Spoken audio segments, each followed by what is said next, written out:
Okay, Assalamu alaikum everyone, and welcome. Welcome to this International Education Conference 2023. My name is Faisal Ali. I am the CEO and one of the founding member of Nida Trust. We are organizing this international conference on the theme of leading Muslim education through challenging times in partnership with Islamic circles. And we have today lined up for you some great scholars, activists, and leaders in the field of education who will be sharing their thoughts with you throughout this conference.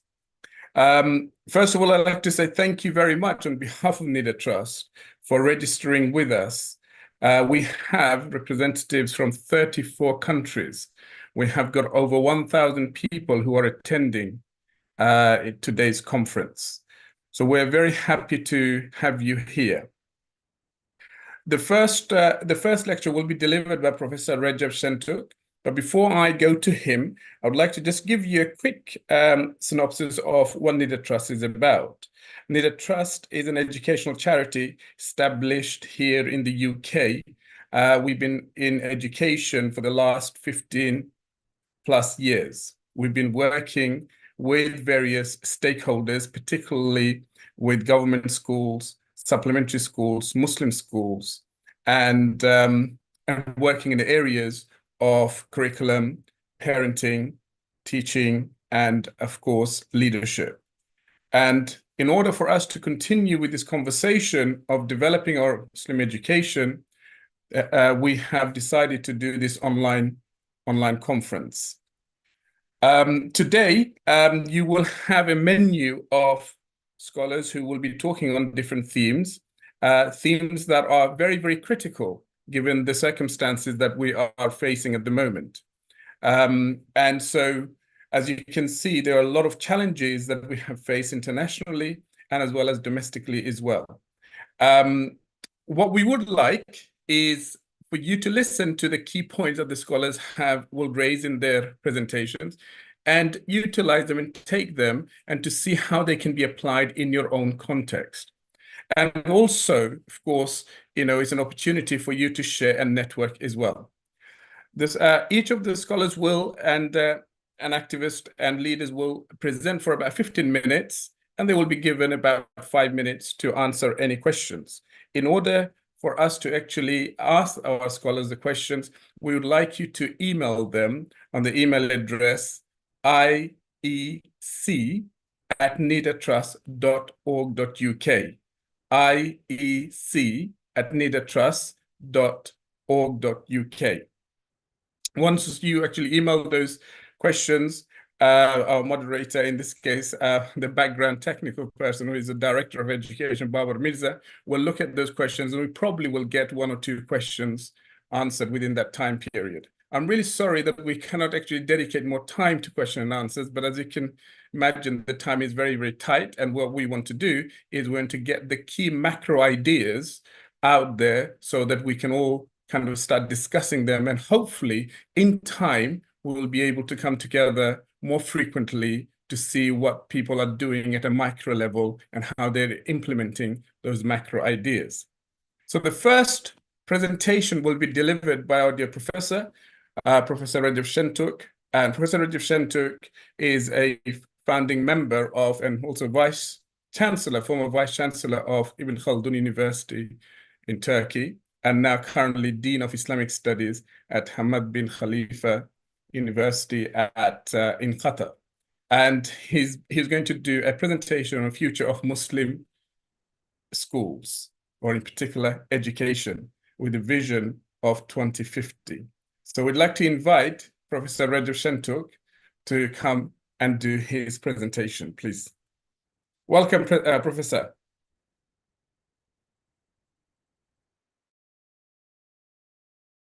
Okay, could you please start the presentation?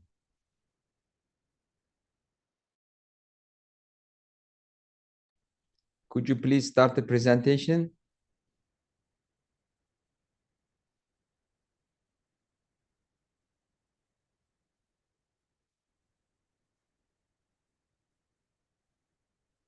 Yes, let's move on.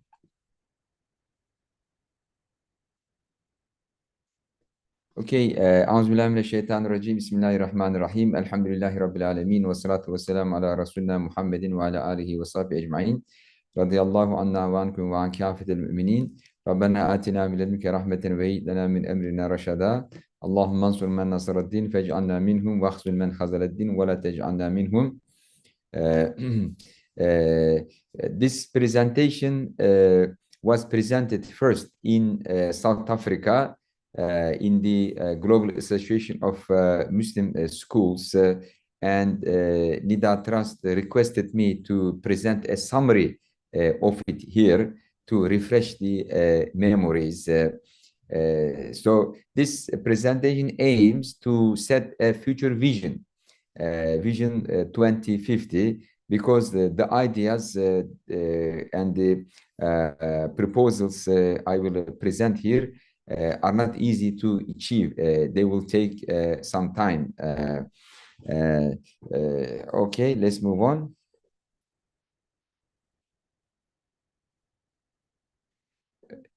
So Vision 2050 consists of 6 values and 15 strategic objectives. And the question I'm trying to answer is how to become a transformative Muslim education leader today, and how to make our schools transformative schools for Muslims today. Our method for this is rooted revival, basically following the model of Prophet Muhammad sallallahu alaihi wasallam and as-salaf as-salihin who passed away before us, because Prophet Muhammad alayhi wasallam and the Islamic civilization presents the most successful education model in the world. So today, if you want to revive Islamic education, improve it, we have to follow his legacy and also the legacy of previous generations. So that's why I call it rooted revival or at-tajdid al-mu'assal. Mu'assal means rooted. Mu'assal means methodological. So it's not like haphazard, rooted and methodological. So this is what the essence of the Vision 2050. Next slide, please. So the 6 values that I have mentioned, they include multiplexity. The Islamic worldview is based on multiple layers of existence, which is very different than the materialist worldview today, and also intellectual independence, not allowing ourselves subject to any other culture or civilization, and this is called the tahqiq. And then rootedness, ta'sil, Islamic identity, community engagement, and historical consciousness, and innovation, tajdid. So you see that this vision brings together ta'sil and tajdid, rootedness and innovation. So innovation continues self-renewal through foresight for future readiness. So this is part of our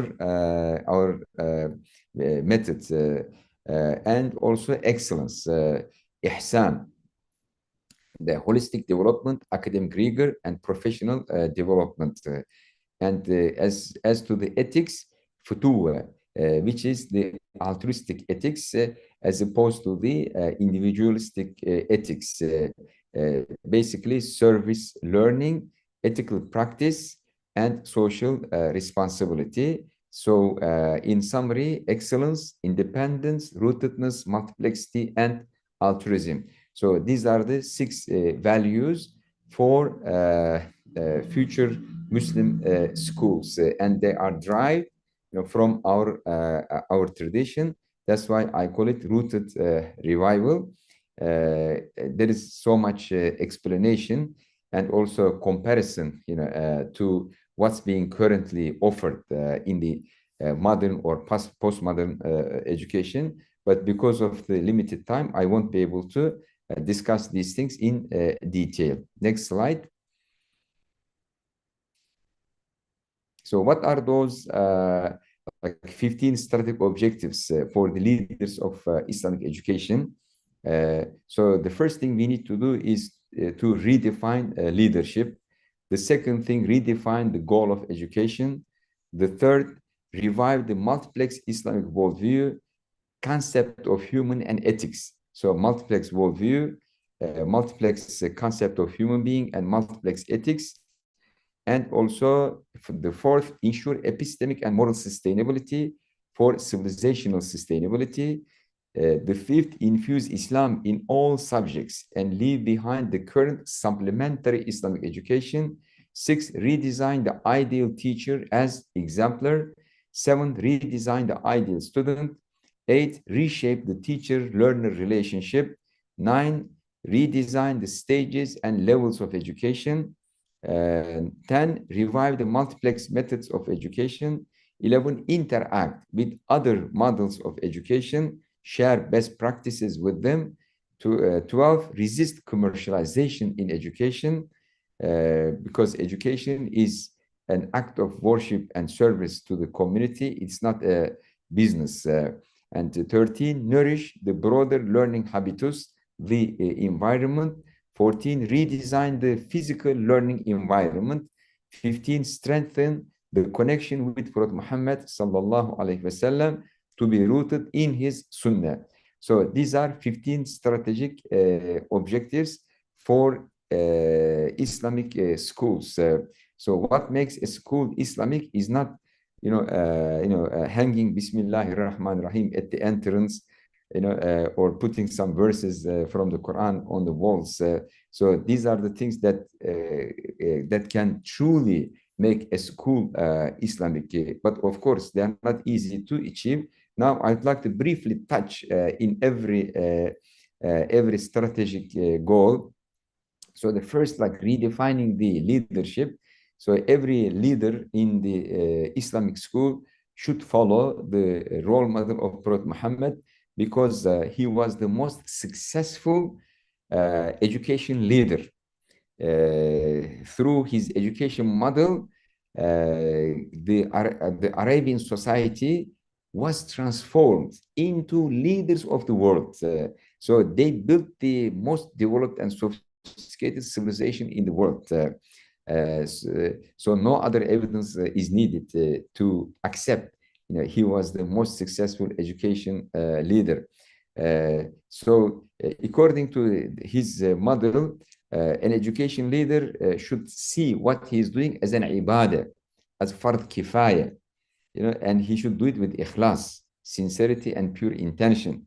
So what you are doing as a school leader is fard kifaya, and adopt the prophetic leadership in education as the role model, and be an exemplar, qudwa, uswa hasana, to both teachers and students, and uphold amana, trustworthiness. See that all the students, they are amana, trust, given to you by Allah Ta'ala. So take care of that trust. So every student is a trust. This is how a school leader should see, and provide ri'aya, care and guardianship, because Rasulullah said, kullukum ra'in, all of you are shepherds. Ra'i brings ri'aya, protection, guardianship, care to people under his responsibility, and offer khidmah, service, selflessly to all the students and the community. Show rahmah, mercy upon the educational community, because you are following role model of Prophet Muhammad والسلام, who is sent rahmatan lil alameen. You should also be rahmatan lil alameen. This is the sunnah. This is the most important sunnah of Rasulullah. We should all be rahmatan lil alameen in everything we do, and practice ithar, altruism, preferential treatment of the others, and demonstrate adab, etiquette, Islamic etiquette in your behaviors and relationships, and embody futuwa, noble character in leadership derived from the Sunnah of Rasulullah alayhi salatu wassalam. So this is how we need to redefine the leadership. And the second strategic goal is redefine the goal of education. Cultivating ideal human being, and the ideal human being in Islam is al-muhsin, a person who reaches the level of ihsan. Ideal human being in Islam is someone who reaches the level of an-nafs al-mutma'inna. The ideal human being in Islam is someone who reaches level of tahqiq. Okay, let's move on. And the third strategic objective is a paradigm shift from a materialist unified worldview to an Islamic multiplex worldview. According to Islamic multiplex worldview, we accept that there is material world, we accept that there is an invisible world and also divine world. So Alim al-Mulk, Alim al-Malakut, Alim al-Lahut, or Alim al-Shahada, Alim al-Ghaib, and Alim al-Ilahi. So we need to change the worldview in the present educational system to this kind of multiplex worldview. Next.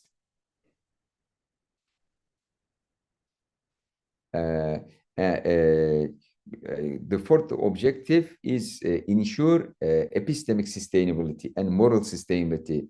By moral sustainability, I mean sustaining Islamic ethics, Islamic morality.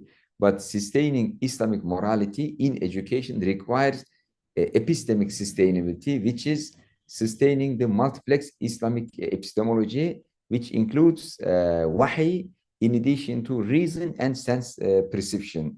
But at the moment, wahi is completely excluded from the academic scientific education. That's why the morality built upon it also fails. Next. Okay, the fifth objective is to make a transition from supplementary Islamic education to infused Islamic education. So today, Islamic education is given like a supplement, maybe 2 hours, 3 hours, or 1 hour per week. And all the other subjects are taught from a secularist, materialist perspective. We should make a revolution, a transition, and make Islam infused to all subjects, from physical education to physics, mathematics, and all of them. So because my time is up, I would like to stop here because I have already listed the 15 strategic goals. And inshallah, on another occasion, we can discuss all of them in detail.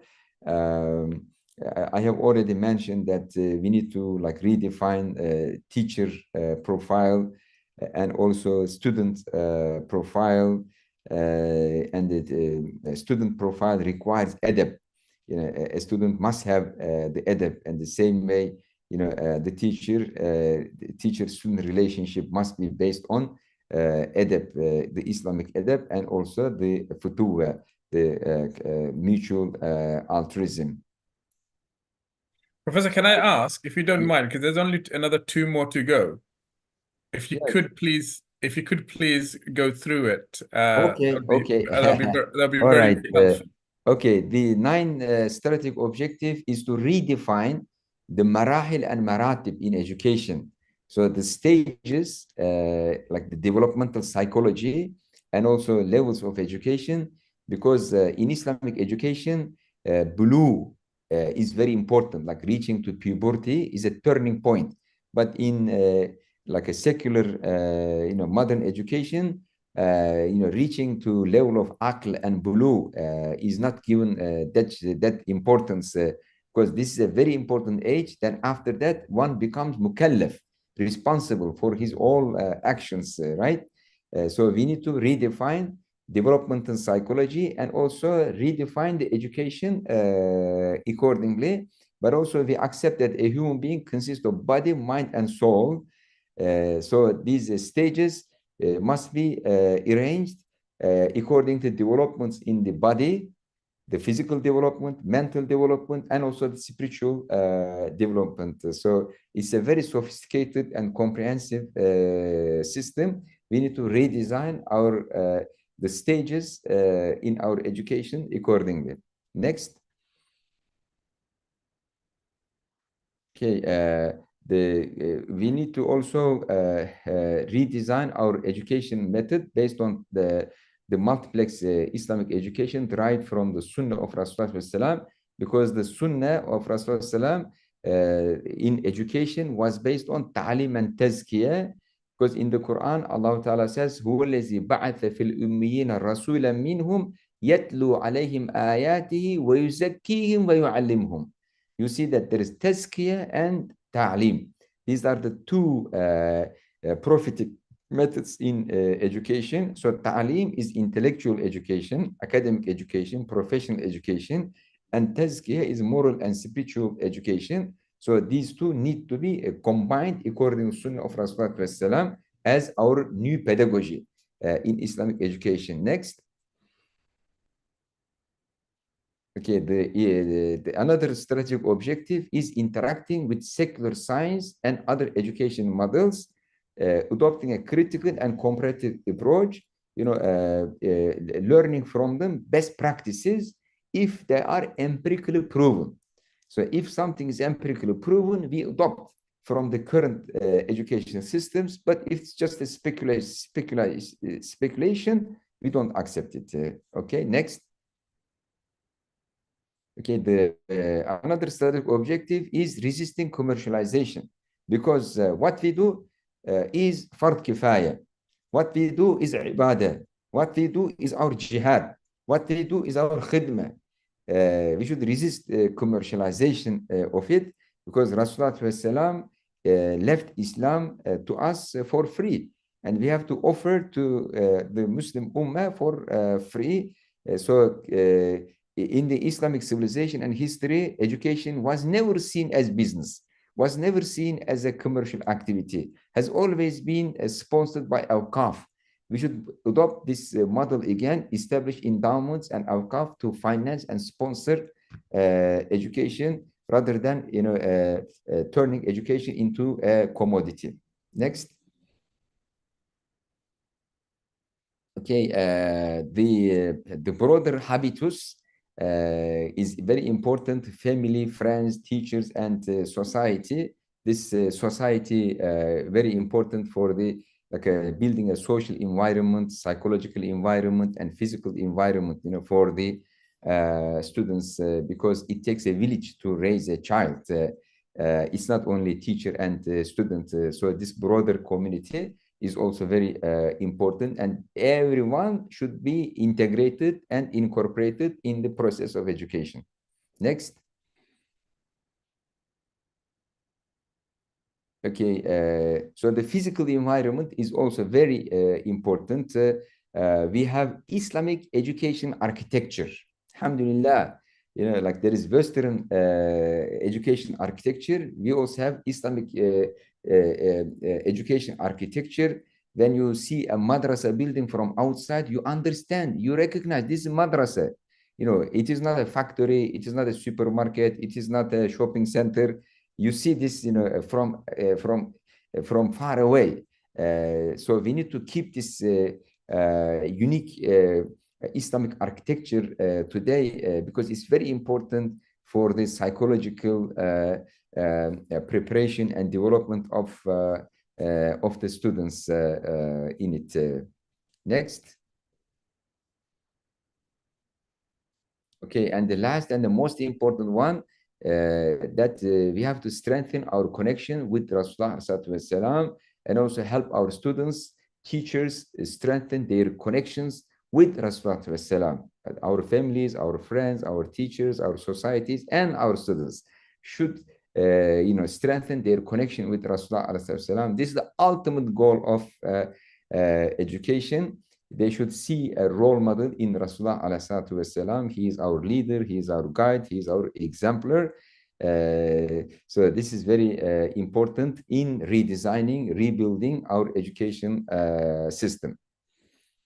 So thank you very much. I conclude here. I don't want to take more of your time. Jazakumullah khairan.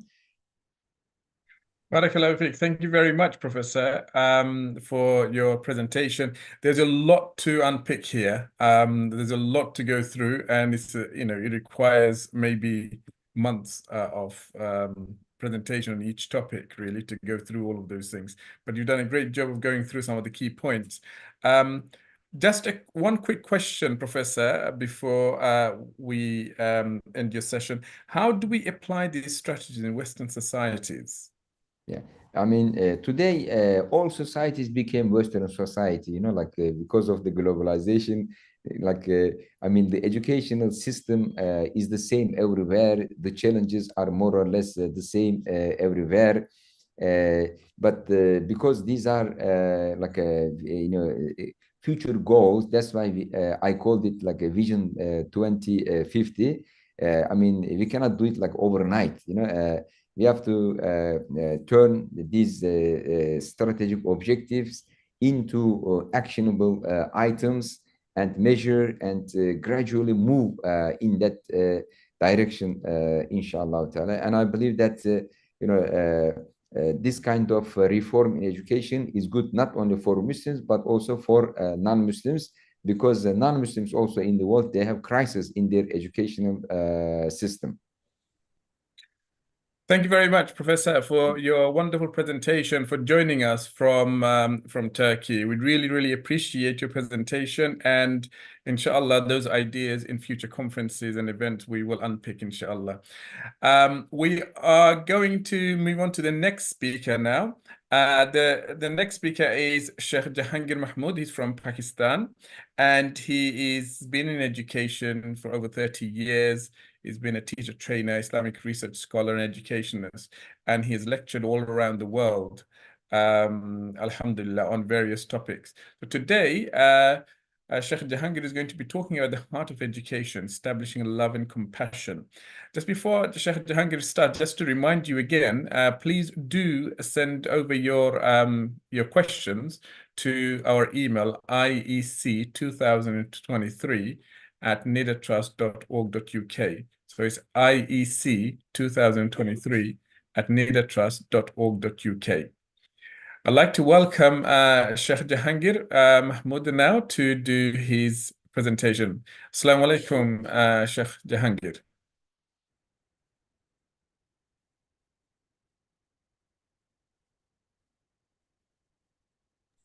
Wa alaikum assalam wa rahmatullahi wa barakatuh. Welcome. And we will have your slides up, inshallah. Or you're going to present without the slides? Well, I'm going to try to use my power to make a point today. So, inshallah. It was always, so I'm very happy to be here, part of this wonderful program. And it's always a pleasure, and it's always learning to listen to Professor Recep.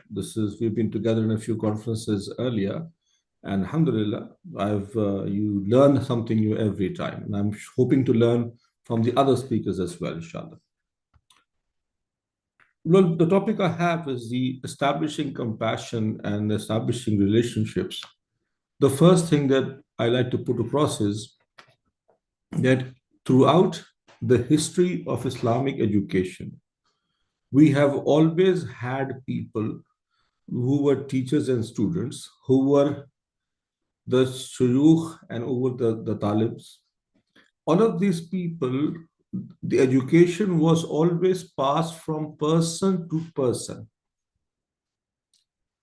Why? Because Rasulullah Sallallahu Alaihi Wasallam, in his methodology, we see that he has established, and he had established, very warm and deeply rooted relationships with his students.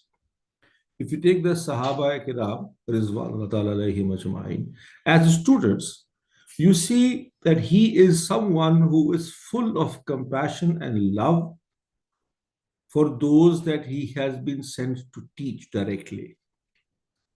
Now, I'll give you the example of there's a lot of talk about how the Sahaba loved Rasulullah Sallallahu Alaihi Wasallam. We have events, we have stories to tell, we have traditions that tell us and which teach us that how the Sahaba would be always so attached and so focused on his attention and his care and his safety even, they would find it, they would obviously they would prefer to die for him. They're prepared to die for him. They would not let a drop of his water from his wuzu even fall to the ground. But all the love that the Sahaba had for Rasulullah sallallahu alaihi wasallam, I insist that it was more of a reaction than an actual action. You see, the love and the compassion, it started from Rasulullah sallallahu alaihi wasallam. That's where you see, that is why they had this love for him.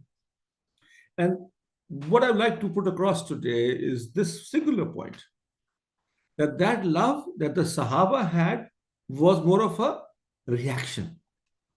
And you see, when you look at the Rahmatul Alameen sallallahu alaihi wasallam, the way he was Rauf and Rahim towards his students, the way he cared for them at the most delicate and the most deep levels, the way he was worried for them at all times, who would not love him back? So here's the point. They loved him back. And look at the entire life. There's so many examples I can give, and many of us know them. Then when someone would care for you and love you and show compassion, not just in words, but also show compassion in action, not just to his friends and his students, to strangers, to his enemies, even towards people who had come into battles to try to even assassinate him, na'udhu, to plants and animals and birds. This is a soul in whom from whom so much compassion flows. People cannot survive except to drown in that love and love him back.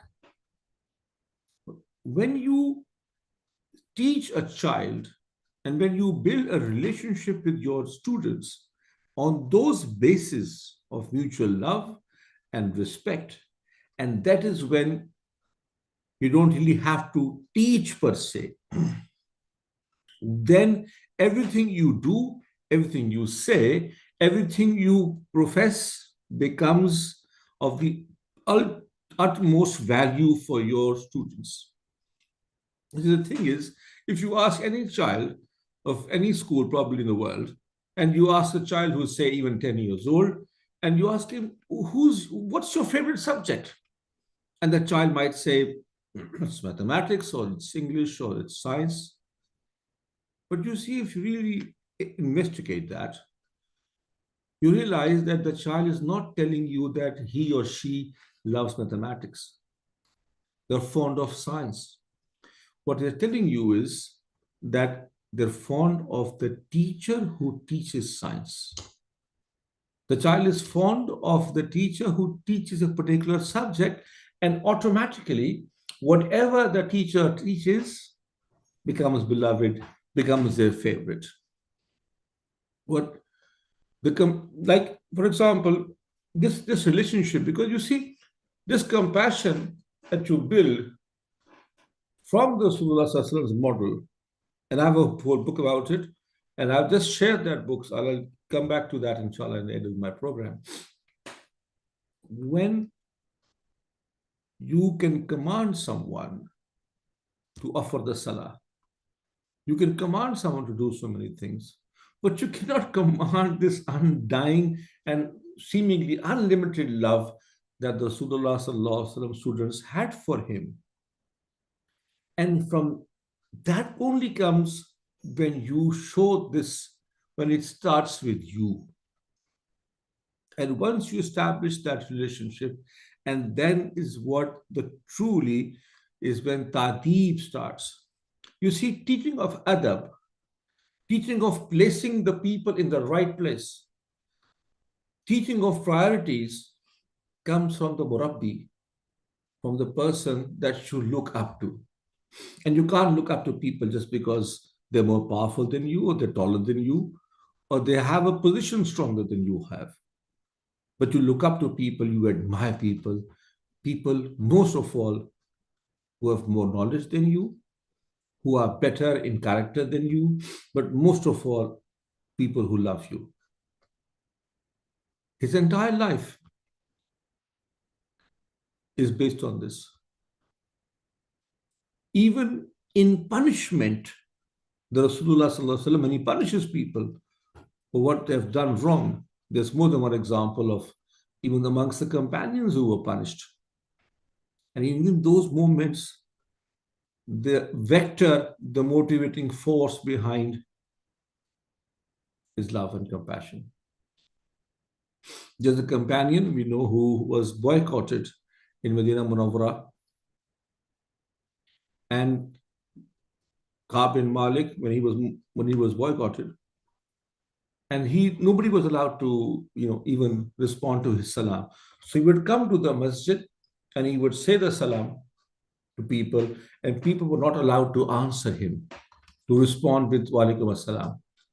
So much so that even the Rasulullah sallallahu alaihi wasallam would ignore him. And in this matter, when he was ignoring him, Ka'b says that I would pray my nafal in the masjid, and through the corner of my eye, I would look at the Rasulullah sallallahu alaihi wasallam and see what he was doing during this boycott. During a boycott, he does not respond to salam even. And as Ka'b says that I was looking from the corner of my eye at Rasulullah, and Rasulullah sallallahu alaihi wasallam would be looking at me with the utmost of love on his face and his expression. And Ka'b says that when he realized that, Ka'b, that he has seen me smiling, Rasulullah sallallahu alaihi wasallam, as per Allah's instructions, would turn away his face. Even at the time of punishment for his students and disciplining them, the motivating force would be love. We can go to a place where we enjoy and have fun. We can go to a place where we have attention and appreciation, but we bond truly with people whom we love and who love us. This is the relationship that I ask my teachers to build with their students. Because the time of this Zooming and online classes and distances and the new age school policies, we are losing that relationship factor. Only these two really matter. The teacher and the student really matter. And their mutual relationship only matters. It should be one that is fired and powered by the same feelings and the same emotions and the same motivations that powered Rasulullah sallallahu alaihi wasallam's methodology. And that methodology is one which is based on compassion, on the being the well-wisher of every student. You see, once you decide to become a well-wisher of someone, once you decide that I'm going to do the best for this person, that comes from inside, that intrinsic feeling of compassion. Once you decide, and I tell you, even little kids, they're smarter at understanding micro expressions, and they also realize that this person, this teacher, this man, this woman is a sincere person who likes me and loves me. We've taken this out from our education. I think all over the world, it's becoming more and more mechanical. It's more and more. We've almost come to the point where we're just transferring knowledge like a USB or maybe a OneDrive link of downloading the ilm to the student. And I would like us to review, study the method of Rasulullah sallallahu alaihi wasallam, and then go for it. Yes, one more thing. Sometimes some teachers say that, I need to discipline my kids and they don't listen. If I don't do this, and in certain cultures also, it's important. I think we should change that culture. A culture in which we use threat or fear to teach and to improve a person's or someone's personality is never worked. It never has. It never will work. If you start teaching the ta'deeb, the adab, the prioritization will come from the heart to the heart. I like to tell one of my favorite quotations is There's a young man asking his father, "Father, people make, factories make cars and bakeries make cakes. What do teachers make?" And the father answered, "They make a difference. They make a difference." And that difference comes when that compassion flows from the heart of the teacher onto the students. May Allah bless us all to follow this prophetic example. I'm not saying this is the only dimension in all of this, but I insist that this is the primary motivation. And when people ask me that why, how to do it, because some people, they insist that, no, I'm a person who is a little harsh. I am more like Musa alayhi salam for some reason, they insist. And I'm going to be a person who would not listen so easily. I can't have this intrinsic thing inside me. Alhamdulillah, as Muslims, we can ask Allah for this. Ask Allah to make your heart warmer and softer and your tongue more effective for the recipient. So may Allah bless you all. And I have a good minute or so, little over left. I pride myself on being on time always, and I've lent on time. I'm also going to use this last minute or so I have. I have shared with our host today, Mr. Faisal Ali. I think you believe you've gotten my book on the Sunnah in today's classroom. You've gotten the soft copies, and he will be, inshallah, sharing that on his website or whatever the group this is about. I'm not a very technical person, but it's out there now, the PDF for you, all people who are in this conference. Faisal Ali, please feel free to share that with our guests, as well as our panelists. I will be honored to share with the panelists as well. All right, questions. I have 35 seconds to go.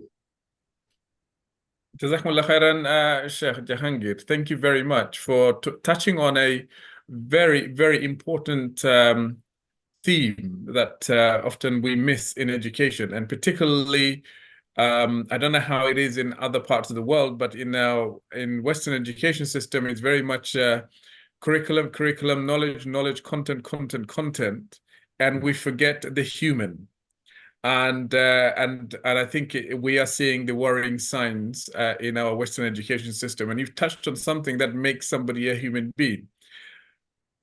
Currently, what we are seeing at the moment, that a lot of the Muslim countries, whether directly or indirectly, adopt models that are very different from their own culture and own communities. Do you feel this concept of love that you're referring to, which Rasul embodied, and which Professor Recep also spoken about, do you think that it actually comes into a conflict with the vision of education, often at a society level?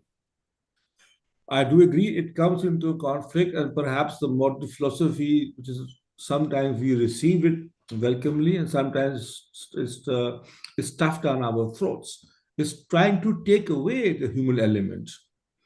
Because the entire philosophy of the West, of what I like to call the new religion, the new faith of consumer capitalism, is trying to dehumanize actually the whole race. And through this, not just the teachers, but the parents and all relationships are beginning to be broken up. And they just want to turn everybody into a predictable animal. So I think all the more reason now to stand up for this, to humanize our education. That's another kind of a link question, but we find that a lot of Islamic institutions, madrasas and others, which often are not your state policies in a lot of majority of Muslim countries, they are just independent organizations, particularly in the subcontinent where we're from. Do you feel those institutions actually embody the love that you're talking about, or do they just actually, again, passing knowledge on? I think they are based on this whole philosophy, because the entire tradition of Islam has been based from person to person, from teacher to student, and we have always taken great pride and solace in the fact that we are linked by our teachers step by step all the way to Rasulullah sallallahu alaihi wasallam. I will not say that the standard and the quality is the same as it was before. And that also requires, I do believe, it also requires a lot of improvement, a lot of correction. But even today, with all what I would like to call the erosion of that love, I still see children leaving madrasa on the last day. I take part in many of those ceremonies. I see people leave the madrasa in tears, students in tears. I see them, missing what they spend that time. I rarely see that in a university. I also go to convocation. I see them as if they are so happy to leave that jail or prison somehow. So this is a marked difference between these two places. Shaykh, thank you very much for joining us from Pakistan and for sharing your thoughts. I mean, these are, of course, at a macro level, but these are things that needs to be embodied in our institution, in our culture of education, and I think it's very important we get to see how we add those things into the way that we do things. So it becomes a norm rather than just a concept. So thank you very much once again. Participants, we will share the book on online as well. And of course, we will also send out Sheikh's email address as well if you would like to communicate and further about these ideas as well, inshallah. So thank you very much once again, Sheikh Jahangir from Pakistan. And we speak soon, inshallah. Okay, so the next presentation is going to be by Sister Asma Claassen from Holland. And Sister Asma is going to be talking about on the theme of developing an integrated curriculum. Sister Asma has been working with Islamic schools and the wider institutions in Europe as well, developing curriculum that are integrated, that includes both Islam as well as Western sciences. Sister Asma has been in education for many, many years and has written extensively, has been involved in developing various curriculum models, and have also visited here in the UK, and we've done quite a lot of work with Sister Asma as well. So, Sister Asma, welcome. Assalamu alaikum.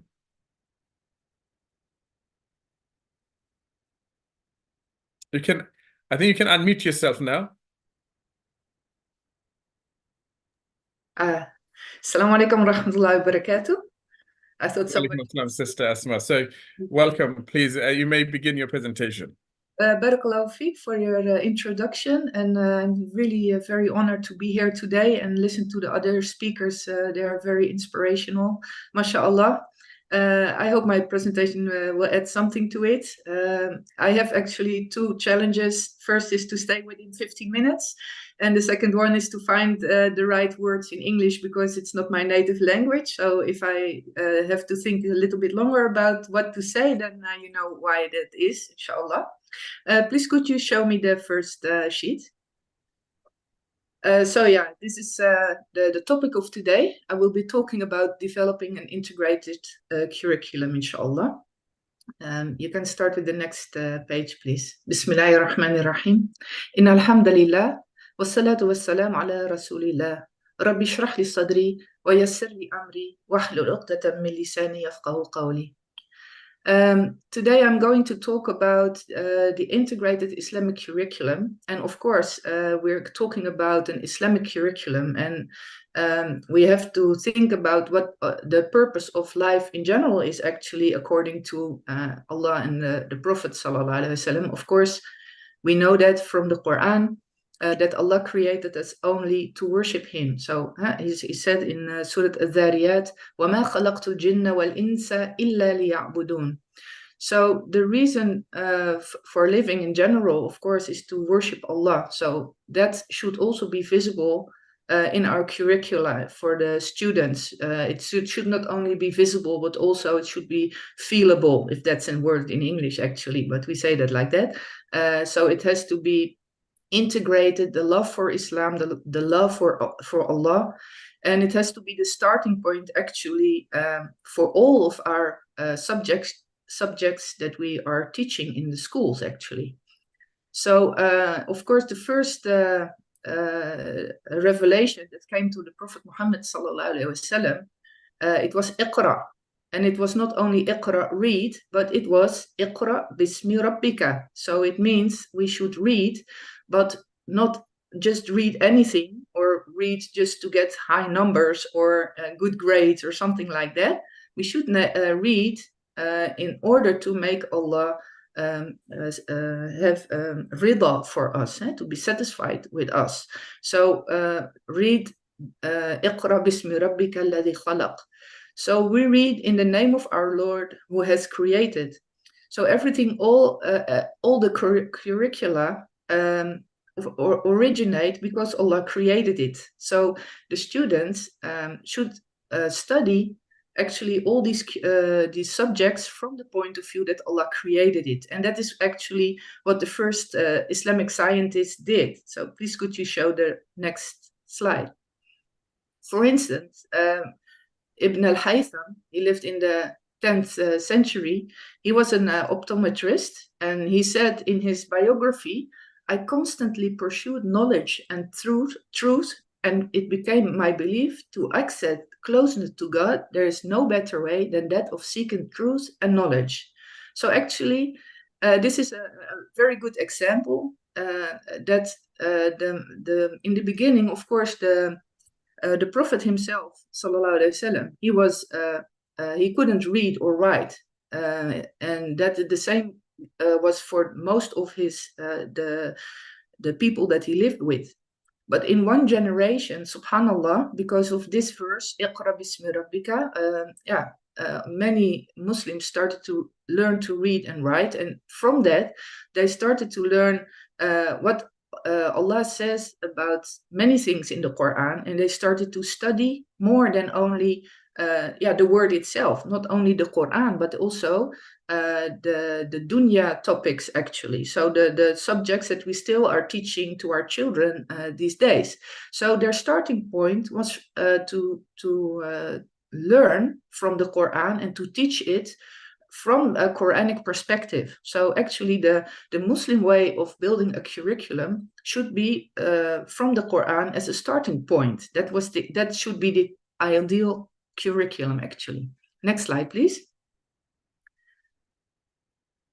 So actually, from the beginning of time, from the beginning of creation, Allah created us as Khalifa. So in many surahs, ayat from the Quran, we read that we are, as a human beings, we are responsible to take care of the whole of creation. Of course, it was first offered to the angels and the mountains to take the responsibility over the earth and the rest of creation, but they all rejected it, except for the human beings.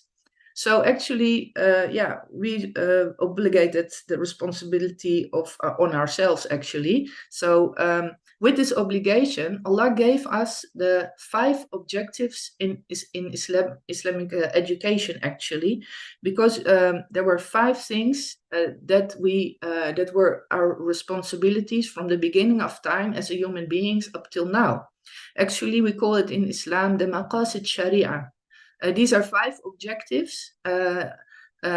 If we want to be a Khalifa in the proper way, so in the way that Allah and Rasul sallallahu alaihi wasallam have told us how to become a Shakhsiya Islamiyya, but also an Ummah Islamiyya. So this is the collective objective actually. As an Ummah, we have to protect 5 things. And I mentioned them here on the sheet. The first pillar, the first objective is the protection of the faith of Islam, of the deen of Islam. And the second one is the protection of life. And the third one is the protection of intellect.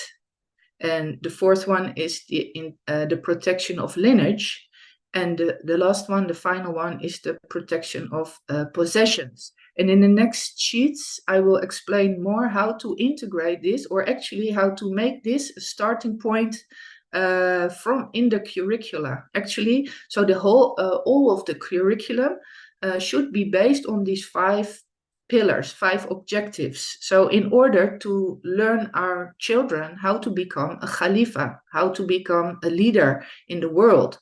So as you can see, it's the first pillar is faith, because of course we live only to worship Allah. So everything should be based on the faith. So that's why the first pillar, the first of the maqasid, is the protection of the faith. So what do we mean with faith, with deen? How to integrate it in a modern age, nowadays curriculum? Of course, some things are eternal, like the Quran and the Sunnah. This should be the basics of our teachings to the children, like Tawheed, the understanding of Allah and his names and attributes, but also who is his messenger and what's the Quran. So first we have to know Allah and the revelation and the messenger, of course. But also, and that is something according to me, it's not enough stress put on it to also not only know Allah, but also know yourself. So knowledge of the self and self-acceptance. These things are not yet taught, while the Prophet ﷺ said, who knows himself knows Allah. And it's actually a kind of the Islamic psychology, which is so very important. It's not yet integrated in the curriculum of nowadays. While it is really important, we see that mental health issues, they occur more and more and more, and people sometimes they ascribe it only to the ghaib, to the occult things, or but many of these mental issues, they're actually they start with not understanding themselves, or how they are how a person is created by Allah, and with we have a heart, and we have a mind, and we have nafs, and how these 3 components are communicating inside yourself. So it's important to understand the self, so that you can also understand the environment and Allah. After that, it's also it's not only important to understand what Islam is. You should be protecting your own religious identity, of course, by knowing and practicing what Islam is. But also important that we teach our children, and as teachers, of course, the students, what Islam is. And according to Imam al-Ghazali, he said Islam is not only about knowledge. It is very important. We were given intellect to understand and to read. So that's why that's the first commandment of what we got in the Quran, from the revelations. So ta'aleem is very important, because we have to base our actions on things that are true and from Allah, come from Allah. But there are also 2 other things that is very important to take care of, and that is to teach good behavior, ta'adib.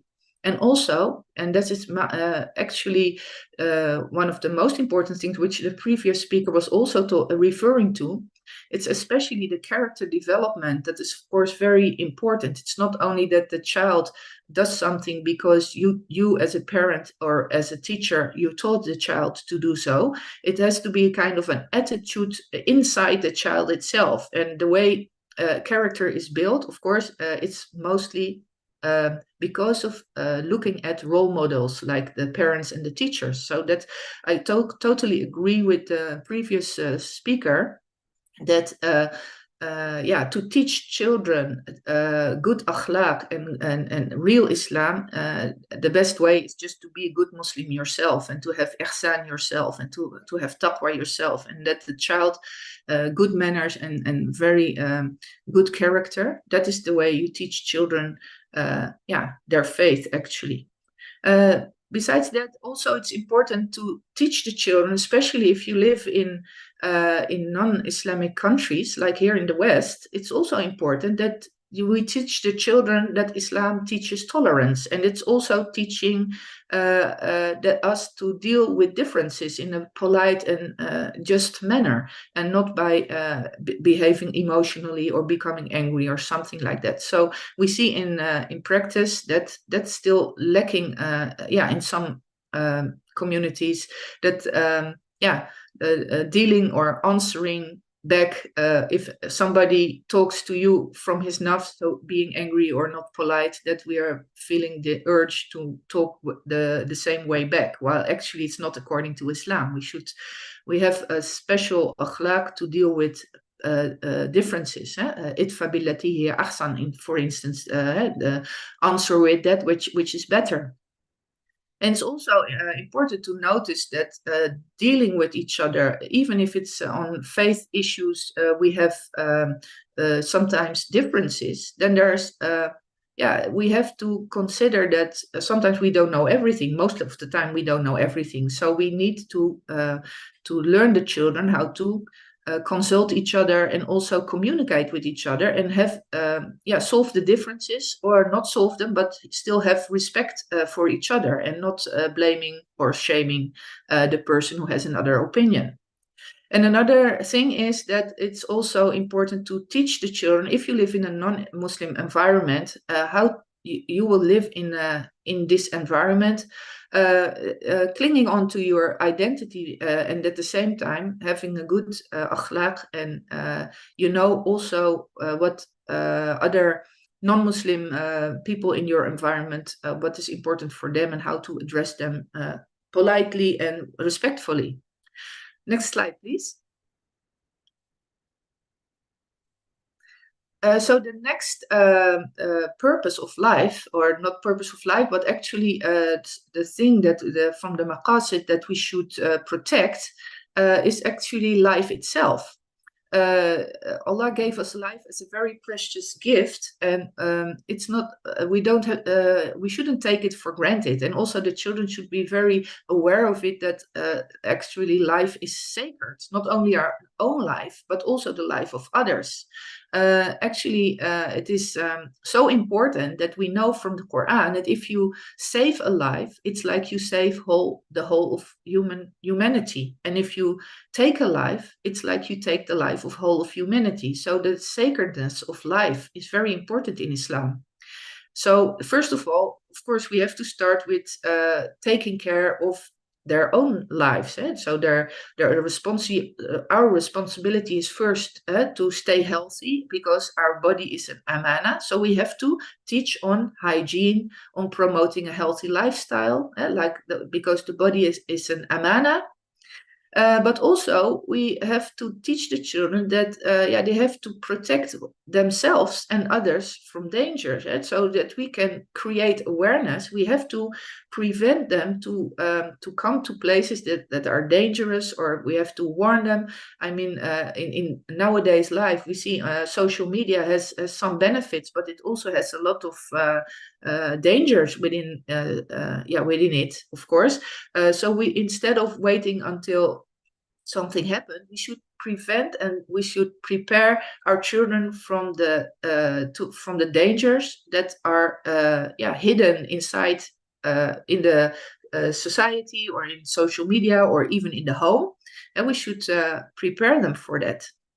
Also, the issue of violence, we should teach them that it's never allowed to use violence, and we have to learn to communicate in a respectful manner if you are not agreeing with somebody, and how to deal with your emotions. Also, a part of this protection of life, of course, a good treatment of animals is also a part of it. And sustainability and respect for nature, and respect for the environment. So the nature, the creation of Allah, where we see the flowers, etc., and the trees, and everything that Allah made for us, vegetables and fruits, etc. But also our own environment, to keep it clean and ordered, and even traffic and safety rules. That is also important to teach our children. That is also a part of Islam, while we won't even think that way maybe, but a lot of things that we see here nowadays were not necessary in the Prophet's time. But if we have to take precautions if we want our children to be safe, and we have to teach them how to protect themselves, and also, the older they get, how to protect others. Next sheet, please.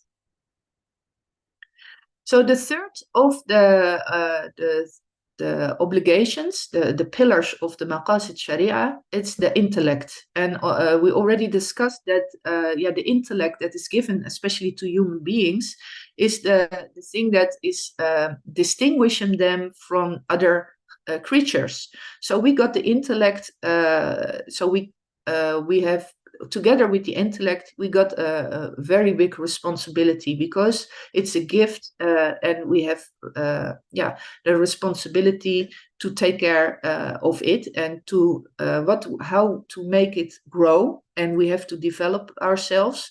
And the only thing how we can develop is to learn and to read, and to learn new things, to be curious, and to investigate things. That is all what Iqra means. So actually all original knowledge derives from the Quran. So it is important to not only read the Quran for children, but also to understand what they are reading. So the understanding, and also making to make it meaningful and coherent and methodological, to use it in their own life. So it's not so it's not a division between the Quranic knowledge and the things that you like reading or mathematics or something like that, but it should be all integrated. There are a lot of themes in the Quran that you can discuss from many points of view. So from the point of view of the history or language, mathematics, all kind of things. So it's important to promote both naqli and aqli knowledge, so the knowledge from the Quran, but also the knowledge that is scientifically we can derive it. And of course, we all need role models, like the previous speaker was saying. Children remember stories, and they remember the people who they admire. So it's more, that's also the reason why Allah uses a lot of stories, and also persons who are role models for us, because it sticks into the mind, and it also helps them to reflect on themselves.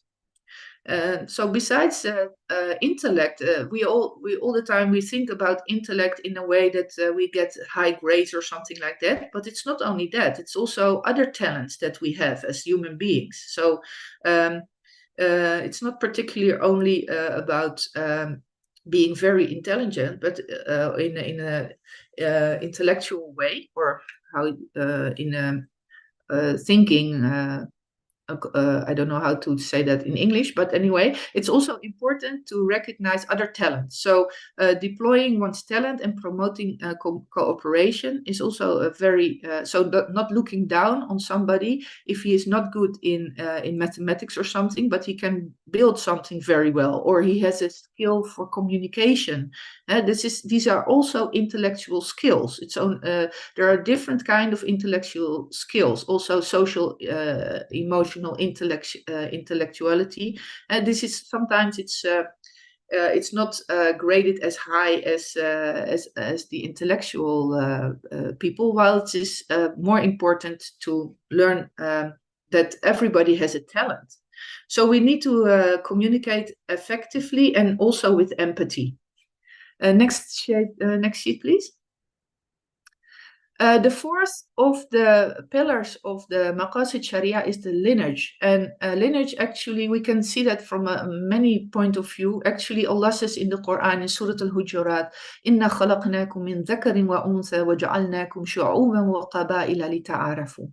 So actually, Allah says we created men from a male and a female, and we made them into nations and tribes to get to know one another. So we started out from Adam and Eve, so from Adam and Hawa, and actually we're all family, from the same family, only of course now we have many nations and tribes, and Allah says in the Islam, it's very important to value your own your own nasal, your own lineage, your own background. So your own, your family. I mean, family in general is very important. The silatu rahim, but also where you come from. I mean, in Islam, we see if we read Sirah, then when a person is mentioned, it is not only his first name that is mentioned, but also his father and grandfather and the grandfather before that. So we can see that in there's a high value on ancestors. So we have to value our own ancestry and also our own background, but also we have to pay respect to the background of the other person. So that's, we call that honor. We should not touch another person's honor. So that's why it's, you know, we have to teach the children to have respect for others and also for themselves. So attention to the family and relationships, like the previous speaker was also saying, very important. Also to give the good example and have healthy relationships, respect for the elders and people in authority, rejecting racism, rejecting sexism, children's rights, all these kind of things. It's also it's really important to pay attention that from to that from the Islamic point of view. And it's that we should take care of for vulnerable groups in our society, and that we again can deal with differences in a healthy way. And of course, for children also to choose the right friends. Next sheet, please. And the final pillar of the Maqasid Sharia is the pillar of possessions. So actually, the possessions, in Arabic, it's called mal. We should consider that all possessions, if we have a lot or not, that we should under all circumstances have shukr. And actually the children should feel we should create awareness that it's really actually rewarding to be grateful. So it's because Allah doesn't need our shukr, but if we have shukr, we get more. So for children, it's a very interesting concept. Actually, it's a very nice new way of teaching them mathematics, because actually Allah says, وَإِن شَكَرْتُمْ لَأَزِيدَنَّكُمْ. So if you are grateful, you get more. So if you make it like that, if you the children think, oh, I get more if I'm thankful, and then they will be more motivated to be thankful. Also, it's important to have them recognize what is prosperity and poverty. So to think about that, and that for Allah created rizq for everyone, and that we should take care, we should be responsible for oneself and for others. So we have masuliya, we have responsibility for others. And these kind of things can also be integrated in stuff like mathematics, and also, you know, to for instance, to calculate zakah or inheritance, for instance. Also, the promotion of to earn halal income and respecting other people's property by not stealing, of course. These things are very important. And giving back a loan, for instance, that is something that belongs to the Islamic values. Next sheet, please. So actually, this I already referred to that in the beginning in my sheet, but I would like to point it out again, so that it's very important that we, if in our curriculum, we put not only ta'aleem, but also the ta'sis, character building, and the ta'deeb, so the behavior training. So the curriculum itself shouldn't only give knowledge, but we should also practice it. So it is actually, it's an integrated curriculum where all these things have to be inside, and the core value should be hikmah, because from knowledge, it's not only what you know, but also it needs a connection with the heart, that it becomes wisdom. So a clean heart and an intellect that creates wisdom. And of course, a clean heart also has shukr inside. And if a clean heart, you deal with other people, then you have ihtiram, you have respect. So these are the kind of core values that would be promoted. And I think there's one sheet left yet, maybe two. Yeah, and then this is a very important last message actually. Of course, the 5 pillars, the maqasid, should be in the whole of the curriculum from KG up till until university, I can say. But of course, there are different stages and also different age-appropriate ways of conveying the message. So the Prophet ﷺ actually also mentioned it several times, but Ali ibn Abi Talib, he said, play with the children for the first 7 years of their life, and then teach them for the next 7 years, and then advise them for the next 7 years and after that. So in creating the curriculum, we should also, the way of teaching, we should take care of the age of the child, of course. So actually, I think that was the final sheet. And yeah, this is not belong to the presentation, but I hope everything was clear. If you have any questions, I will be happy to answer them, inshallah. Thank you very much, Sister Asma. A very detailed exposition. A lot of things to think about. I mean, Professor Recep spoke about the civilizational approach to education. A center of it, of course, Rasul Sallallahu Alaihi Wasallam. Shaykh Jahangir spoke about promoting love and through our approach. And now you've spoken about a very kind of detailed exposition of what our curriculum should look like. Because of time, I'm not going to take any questions, if you don't mind, at this time. But inshallah, we will continue to continue those discussions on our ongoing programs in the future. Now I'm going to invite in Dr. Nadeem Memon, who is going to talk about how do we deliver curriculums like what Sister Asma has actually spoken about. We need the right type of people who have got the right type of skills, especially the unique set of Islamic pedagogy that is required to ensure that that type of curriculum is delivered to create what Professor Recep was talking about, as well as Shaykh Jahangir was talking about, creating human beings and not just machines. So Dr. Nadeem, welcome. And Dr. Nadeem is a Senior Research Fellow and Program Director for Islamic Education for Center for Islamic Thought and Education at the School of Education at the University of South Australia. He has also written extensively and is also part of a number of research projects that are looking at, promoting Islamic education in a very, very innovative way. So welcome, Dr. Nadeem.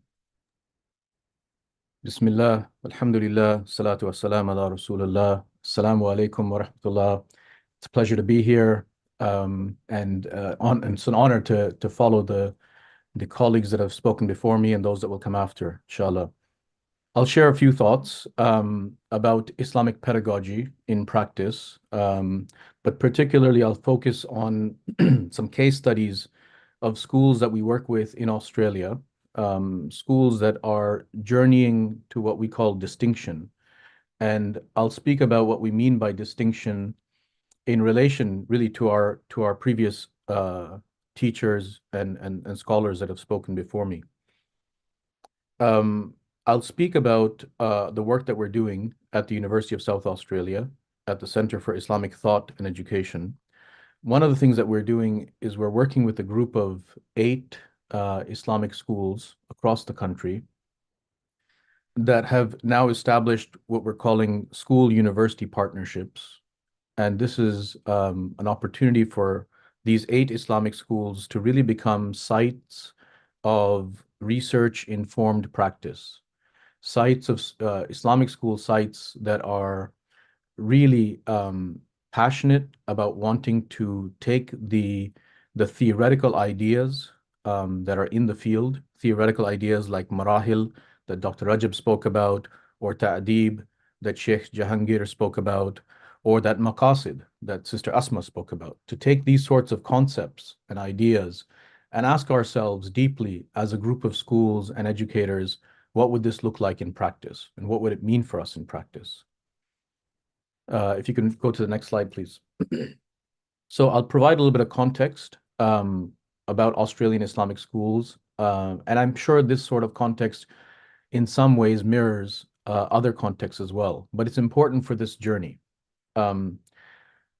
My colleagues and I, Professor Muhammad Abdullah and Brother Dylan Chown and I, have been writing about this idea that Islamic schools in Australia have gone through three broader phases of development: establishment, belonging, and distinction. And what we mean by establishment is in the early 1980s and 1990s, when many of the Australian Islamic schools were established, the focus in that period of time was really around accreditation and infrastructure, and really ensuring that parents feel confident or felt confident in choosing an Islamic school for their children. We then moved to the stage of belonging post 9/11, where we almost felt a sense of responsibility, if not pressure, to ourselves and to the national Australian community, both within the Muslim community and beyond, to show that we belong. For us as Islamic schools, to show that we belong. And we did this through programs and initiatives related to civic engagement, service learning, but at the same time showing that we belong academically. And I think this probably goes to a similar trajectory for Islamic schools in the United States or in the United Kingdom, South Africa, Canada, etc., where we've now shown that schools, Islamic schools, many of them, also belong academically with the top scores on league tables, university entrances for our students. And we show that we belong in both ways. The shift now, we are arguing, is after we've established ourselves and proven that we belong, is a move toward distinction. And distinction for us is really what our beloved colleagues who've just spoken before me have spoken about, which is these concepts, these deep conceptual frameworks, theoretical ideas that are rooted in the Islamic tradition about education. And distinction is trying to find a way to make this not just an appendage, as Dr. Recep spoke about, but a central part of the fabric of the educational fabric of our schools. So how does a school look if it restructures its entire curriculum around the marahil? What does a school look like when there is a fostering of this love that Sheikh Jahangir spoke about, where the motivating force for our educators is that love? What does a curriculum look like if it's structured around the maqasid? These are the types of questions that we grapple with when we're thinking about schools of distinction. Next slide, please. So what I'll share with you today is this rubric of distinction that we've developed to work with schools. Because people often ask us, so what do you mean by distinction? And what does distinction look like? I mean, how do we know if we are a school in the establishment phase? Or how do we know if we're a school that's stuck in the belonging phase? Or what does a school look like if it's in or moving toward a distinction, journeying toward distinction? Because what we've argued is, at least from what we've seen with the schools that we've worked with, is being in the stage of belonging is actually quite comfortable, right? You have long waiting lists for your school. You're academically achieving extremely high scores. You've shown that you have, food kitchens and service programs, and you're doing all of that sort of outreach, interfaith dialogue. You're doing all the right things to feel like a really strong Islamic school, but you haven't yet challenged the dominant paradigms or the conventional practices of education that are so deeply rooted in that secular, normative educational model that Dr. Recep spoke about. So we developed this rubric of distinction. And the rubric of distinction has 6 areas. It has the school compass, which speaks about the philosophy of your school, or the key ideas, the values and the philosophy that shape your school. The school climate, which is your learning environment. Islamic integration, which Sister Asma spoke about, which can look in many different ways, but essentially how you address the Islamic curriculum aspect of this, whether it be infused across the curriculum or it be appended in some deep and profound comprehensive way. School partnerships, which has to do with the way you engage with parents and community. School message systems, number 5, which has to do with curriculum, pedagogy, assessment, really the learning ecology. And the 6th is professional practice and the way that a school looks in terms of the way it engages, supports, inducts educators at the school. Next slide, please. The focus, I know the time is limited today, so I'll just focus on school compass as one area, but the full rubric to distinction is something that we're hoping to publish and make available to all schools, inshallah, in the upcoming year.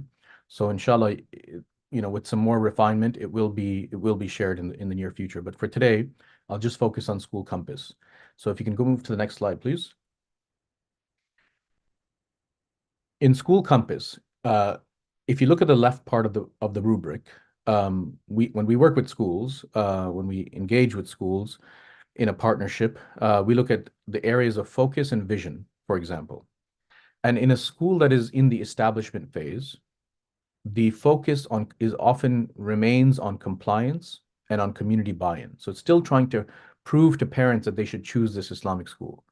And we say this in a strength-based way because some schools are still needing to be in that establishment phase, where schools aspire to meet state standards of education while fostering Muslim identity, but their focus is on growth in numbers and infrastructure. So new buildings, bigger buildings, more students. And that's really the thing that consumes a school's vision and strategy. The vision is often documented and acknowledged, but the vision is articulated by the founders and reflects what we aspire for. It's done by the founders, but not necessarily done in collaboration with the educators in the community. Next slide, please. A school that's moving toward belonging is one that focuses on competitiveness and cohesion, as I mentioned earlier. A school that aspires to be the best among other local schools academically, while also fostering pride in who we are as Muslims through character building, active service learning, and interfaith participation. All amazing things. And this is what many Islamic schools are doing and achieving. As I mentioned earlier, it can become very comfortable to stay in the belonging phase because it is a significant achievement to achieve those things. In terms of vision, the school vision is one that's championed by select stakeholders, so the board, maybe some key community members, but it's used as a source of inspiration from time to time, i.e., that school vision isn't something that if you walk into a school, every student, every learner, every educator would be able to speak to and feel passionate about. Next slide, please. So then what is a school of distinction? A school of distinction is one that aspires to put forth a distinct model of education. And I highlighted this to emphasize essentially what our previous 3 speakers have been speaking about. Those elements that we spoke about earlier are aspects of a distinct model of education driven by holistic aims, curriculum, and teaching that aspire to foster a shared commitment across the whole school community to be responsive to the challenges we experience as a community. That point about a distinct model of education is quite critical because it's not easy. As I mentioned, a lot of schools that are sitting in the belonging phase, often feel we're doing that. We're doing the distinct model, but we're not really doing the distinct model until you challenge the existing model, until you challenge the existing structures. To do what Dr. Recep mentioned about phases around marahil, that takes a significant restructuring. To do what Sister Asma mentioned around rethinking curriculum design around maqasid would take a significant restructuring of curriculum, which makes it into a distinct model of education. And then the co-constructed, deliberated, and reflected vision statement that is actively deliberated by all stakeholders, where students, parents, educators all feel like they are part of shaping, informing, and building on the school's vision, and making it really a lived aspect of what they do. If we can go to the next slide, please. So that was one aspect of School Compass. I'll quickly just mention two other aspects of school compass, the measures of success and the educational philosophy. In the establishment phase, a school is still focused in terms of their measure of success on compliance standards. Have we hit the compliance standards? Next slide, please. In the belonging, the measure of success is our academic results. We would celebrate if a school says that we have a number of students who've gone into high-ranking universities or a number of students that have gotten really high-ranking grades and that we are competitive with other local schools. But in a distinction phase, next slide, please. Our focus is not on academic results solely, but our primary measure of success is fostering the graduate qualities that we envision for our students. So when we ask ourselves, what are the qualities that define a graduate of our Islamic school? And we would often say something like, somebody that has a strong sense of prophetic character, the way that Sheikh Jahangir spoke about. If that's our measure of success, then we have to ask ourselves, how are we measuring it? And should we be measuring it? And how do we ensure that that becomes the key aspect that we focused on as a school in terms of fostering it and measuring? And our philosophy is one that's rooted in the Islamic tradition, as has been mentioned. And the last slide, please. So I'll close there. I think what it's safe to say that not just in Australia, but there are schools, as we can very well see on this conference and on this online conference and call, that there's a growing number of schools that are grappling with what it means to be a school of distinction. I think it's a very exciting time to be in the field of Islamic schooling, and conferences like this bring us together in a way where we can dialogue and speak about learning from each other across contexts. Thank you very much, Jazakallah khair, for the invitation, and looking forward to engaging in a dialogue if time permits. Thank you very much, Dr. Nadeem, and really appreciate your presentation on Islamic pedagogy. Participants, so far we have heard Professor Recep talk about the vision, 2050 vision, and Islamic education as a foundation to create a civilization. It's a civilizational approach. We've heard Dr. Jahangir speak about Rasul Sallallahu Alaihi Wasallam and embedding love across the curriculum and the things that we do. So it's creating a culture. We have seen and we have heard from Sister Asma about integrated curriculum. And now we have heard Dr. Nadeem talk about how this can be realized through creating next generation of educators who can implement those ideas. Just one quick question, Dr. Nadeem, just before we move on to the next speaker, is that Islamic pedagogy and pedagogy, just as we know it, is there any distinction? So the distinction that I'm trying to make is that pedagogy is commonly known as or defined as the art and science of teaching, essentially what we do in our classrooms. But we all know that what we do in our classrooms, if it's, the common pedagogies of student-centered learning or differentiation or assessment for learning, all of these sort of buzzwords, all of these aspects of all of these pedagogical tools or strategies are rooted in a philosophy. They're rooted in a belief system. So my focus is more on pedagogy as a philosophy because it's not just the strategy, but it's why you believe what you believe. So if you're an educator who believes in student-centered learning, well, why do you believe in it? And that allows us to think then deeply. It's for us as Muslim educators working in Islamic schools, an Islamic pedagogy roots not just in a strategy, I sit my students in a particular way, or I say salam to them, but when they walk into the classroom, but it's more of a set of beliefs, values that shape who we are and what we believe in terms of education. It's very interesting you say that. That means that it's quite a paradigm shift from where we are, where is a kind of a very mechanical, pedagogy that we see, even in Islamic schools, whether it's a state-funded Islamic schools or an independent Islamic school, to what you're referring to is something much more profound and and deep, where the teacher inherits a lot of those values and pass this on. Is that what you're referring to? Well, Islamic pedagogy allows us to talk big picture of things like when was mentioned earlier about ta'deeb or tarbiyah or tazkiyah, these broader concepts. We can't speak conceptually if we're stuck on strategies. And Islamic pedagogy allows us to think big picture in terms of concepts that can then shape renewed ways of thinking about strategies in our classrooms. Good. Thank you very much. Again, participants, as you can see, that there's a lot to unpick from these presentations. Now, the next speaker is Brother Habeeb Al-Qadri from USA, and he's going to be talking on the theme of transformational leadership. All the things that you have so far, it requires people to spearhead these changes, and it requires leaders who essentially hold on to those values, and those values are really, really embedded, and they understand the vision. And so hence we're looking at what we call transformational leadership.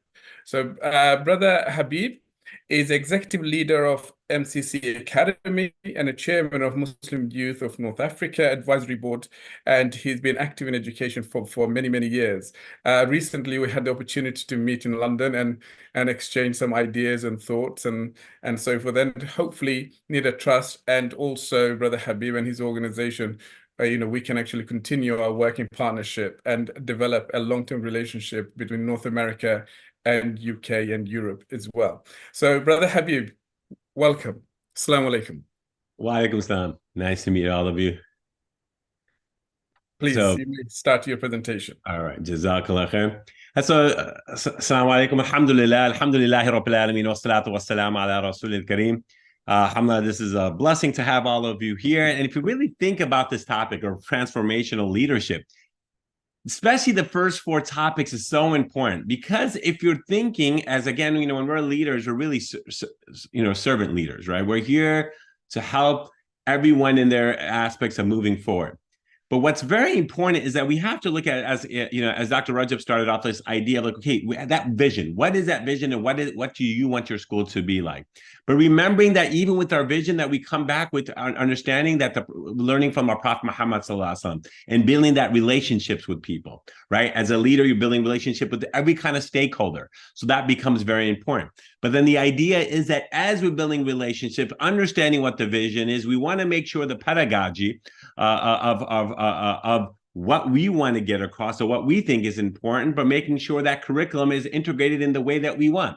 So you see all of those first four presentations now of our minds kind of thinking and saying, if we want to transform, what is it? How is it going to look like? What does it seem? What do we need to happen? That now becomes the driving force, will be the leader.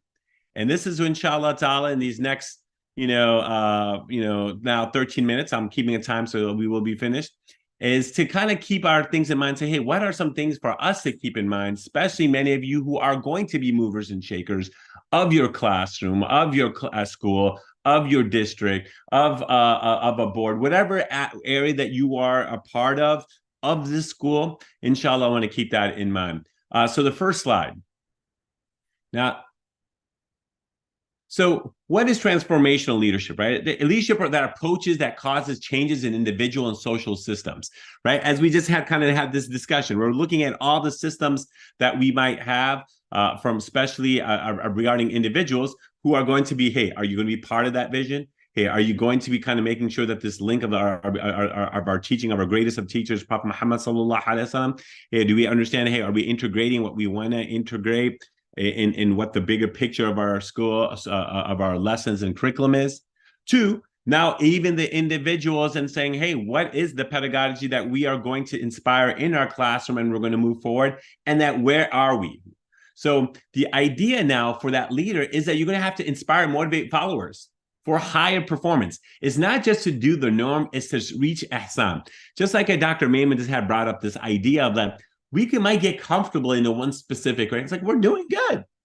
But if you want to keep moving, and then we know that Allah is watching, we're always going to be kind of moving forward. Because whenever we're going to strive for perfection, We'll never get perfection, but we do our best, and Allah subhanahu wa ta'ala will take care of the rest. That's like one of our lines at school, right? All of us always say, did you at least strive to do your best? Teachers, can you ask, if you just ask that question to yourself and saying, did I strive to do my best here? From a teaching perspective, from an academics perspective, in that relationship with parents perspective, with their community perspective, kids who struggle perspective, keeping these things in mind. With that, as we know that we're striving and you're motivating, and then utilizing the vision and the individualized consideration, right? Having that charisma, empowering and developing followers.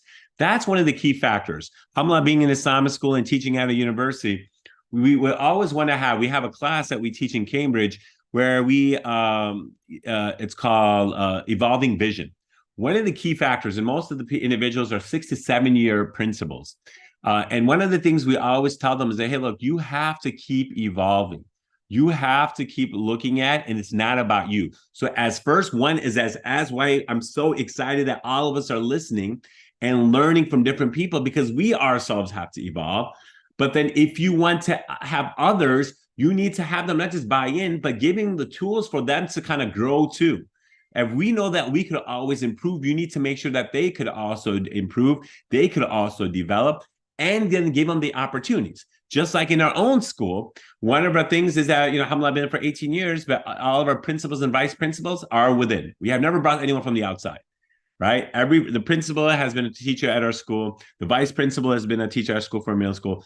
Elementary, same aspect. They all have taken perspectives and kind of looking into what can be there. Because now then you have that same sense of purpose and commitment, because we're looking at where we're trying to get. Everyone understands. And that's by guiding team members to reach their full potential. And that is something so important that when the idea of this, you're not transforming just the school, you're transforming yourself and all the other stakeholders and everyone around you, inshallah ta'ala, keeping those specific things and making sure when change happens, you do it in specific ways and you do it properly. And next slide.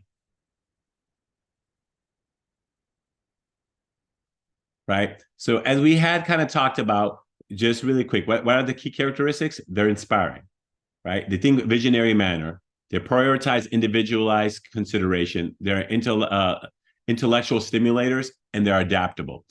The adaptable is very important because we want every idea is not going to come from us. Just like today, all of us are soaking in. I hope all of us are soaking in, taking notes, taking pics, whatever, and saying, hey, how can that thought process be something that I could also keep me going, talk my team administration team talks to the teachers are inspiring the kids, parents were educating them so they can inspire them so we could become that unit. And I think that's so important, that the idea of an inspiration, that's why there's a very famous guy by the name of Simon Sinek, and he said, what's his why? This is to inspire other people to maximize their potentials, right? Everyone's going to have something that they believe it's going to happen. And then we have to realize that each individual may be in their own path. How do you work that, transform that? But we're making it all collective to move forward. Next slide. Again, I'm just kind of giving you a quick, just a little small tidbit of some stuff. So now when you have that, again, there are going to be categories in areas that you are going to kind of go ahead and think about.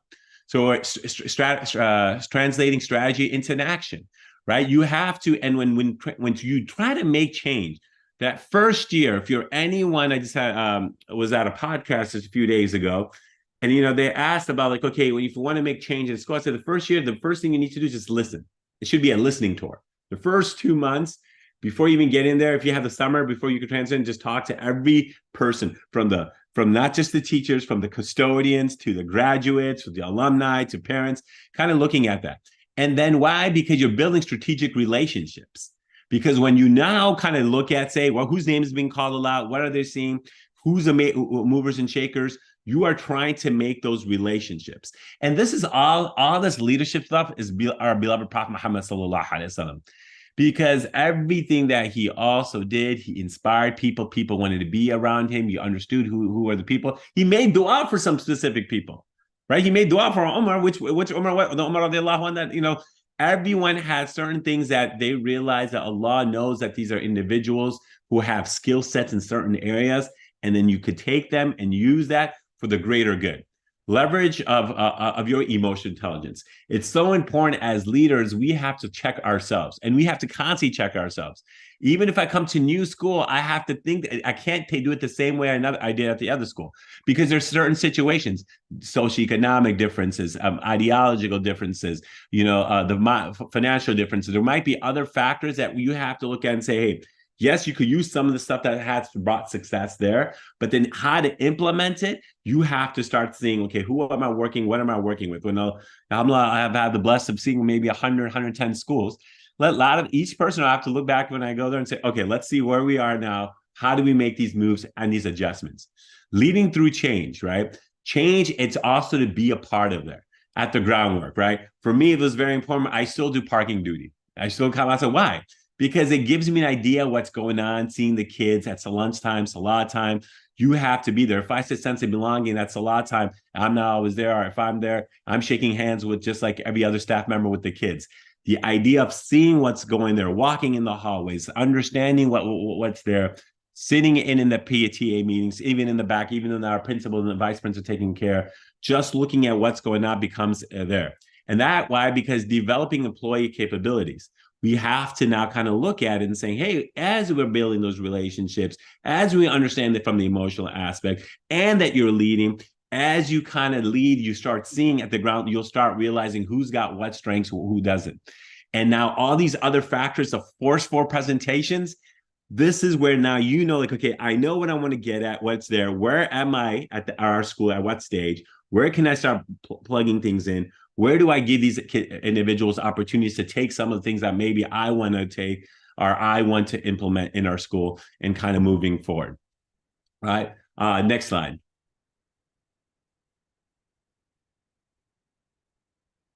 Right. And again, the more and more you see, one of the key factors, and if you think about after the greatest gift of Allah subhanahu wa ta'ala blessed with our Prophet, the Quran, was the Prophet's character. And his thing, the idea, I believe more than ever, I mean, I've gone to schools, when we do school climate and culture, like our school model is building character and developing minds. And one of the big things is that character. If we do not, in a lot of schools, is that, a lot of our focus is on climate and culture. I'd say a lot of times you get there and say, okay, inshallah ta'ala, we're making sure our academics are there. We got there, all the things you need to be making sure you're accredited. But if you want people to move forward, especially teachers, research have shown that people do not, no doubt about it, financial benefits inspires people. It could do it for a day or two, but not for a whole year. But if people feel valued, people feel that they're listened to, people feel that you could grow, it changes the game. People feel like you're connected to someone. Right? That's why I think it's so important than ever before that when we do things, and I've gone into when you talk to schools or you look at our own schools, like, what are we doing to build, to inspire, and doing it in a way to move to that same goal, to have the best in this world and the best in the hereafter. So that means we also as our own staff, every month we have teams, right? We have teams and say, everyone, we're going to try to do one fast Monday or Thursday. Hey, we're going to try to read Quran twice. And there are teams and we get points. So just like our school kids have houses and they get points, we're also doing that. Hey, you have to do 10,000 steps every day, whichever group of teams that we have to move forward. So that way you're not just as every week we're sending out a hadith or something as a reminder, one educational article.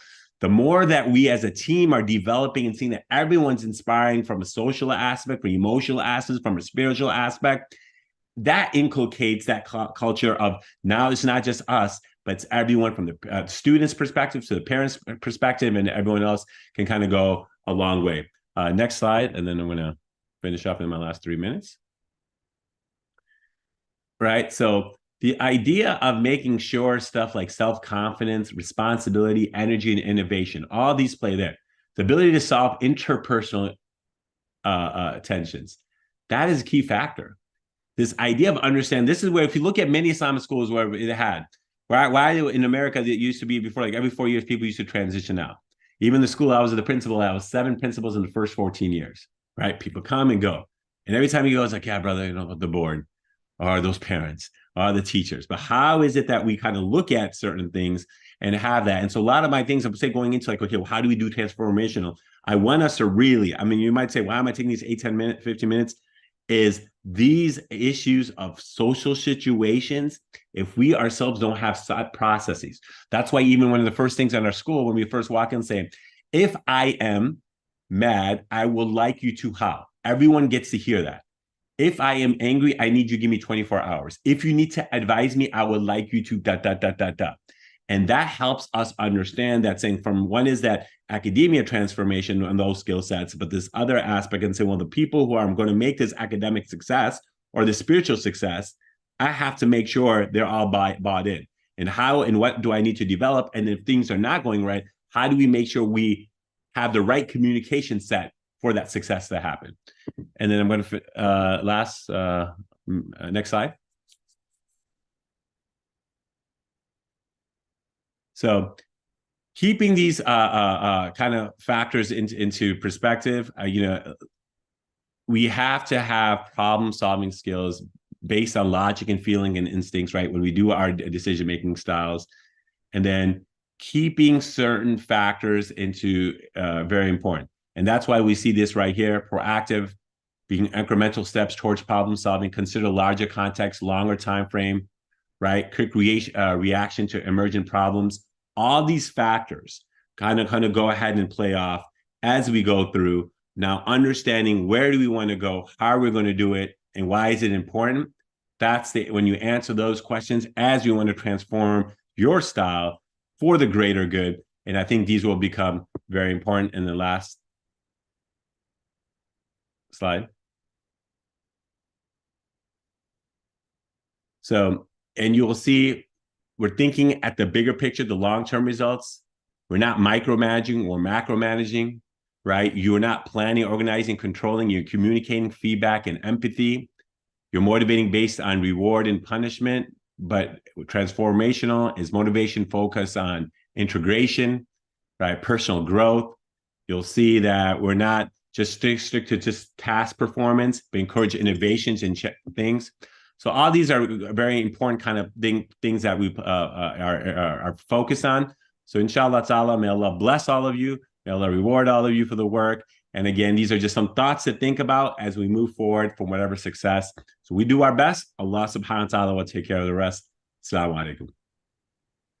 Thank you very much. Walaikum assalam, Brother Habeeb. Once again, another fascinating presentation with a lot to think about. So participants, what we have looked at so far is we've looked at the civilizational ideas and vision of what Islamic education should look like from Professor Recep. We looked at Rasul Sallallahu Alaihi Wasallam as a role model and a embodiment of love.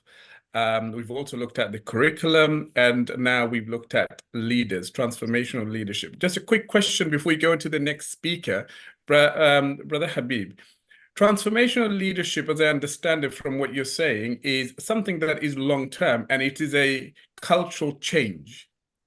Now, given that we operate in an environment, particularly in our Western context, where it's very much result-based, and it's this figure, that figure, you're assessed by this measure, that measure, do you feel transformational leadership is something that is not as going to be as effective? Or another question that's linked to this is, do you feel that Islamic schools are falling into the traps of very much result-based outcomes and forgetting what Professor Recep and everyone else was talking about? The vision of Islamic education was to create al-insan kamil.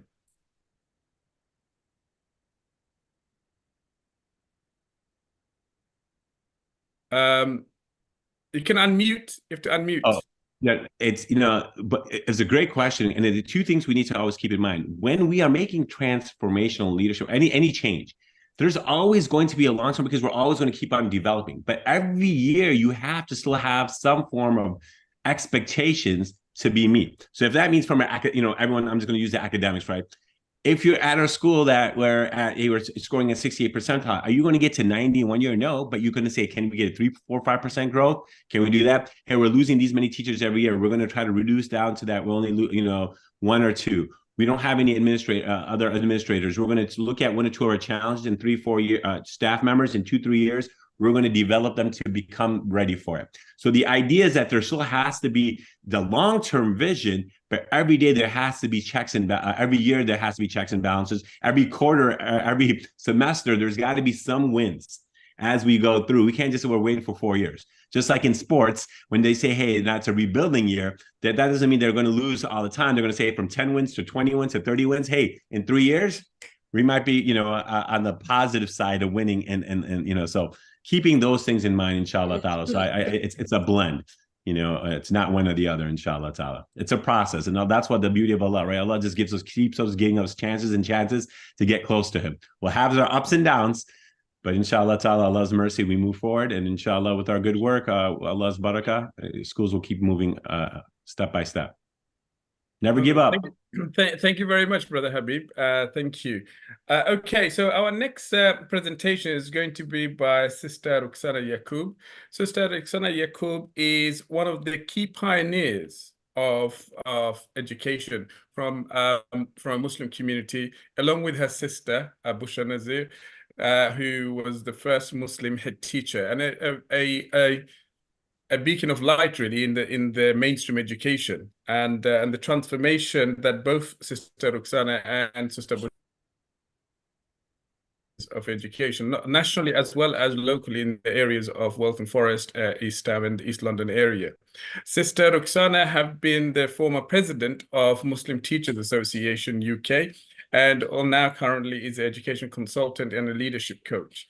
Sister Ruxana have been working with DFE in the past in raising achievement of Muslim students nationally. So she led on national strategies, and is going to now talk about some of those ideas and how it was done, and how transformational leadership was actually applied. So, Sister Ruxana, if you could please start your presentation.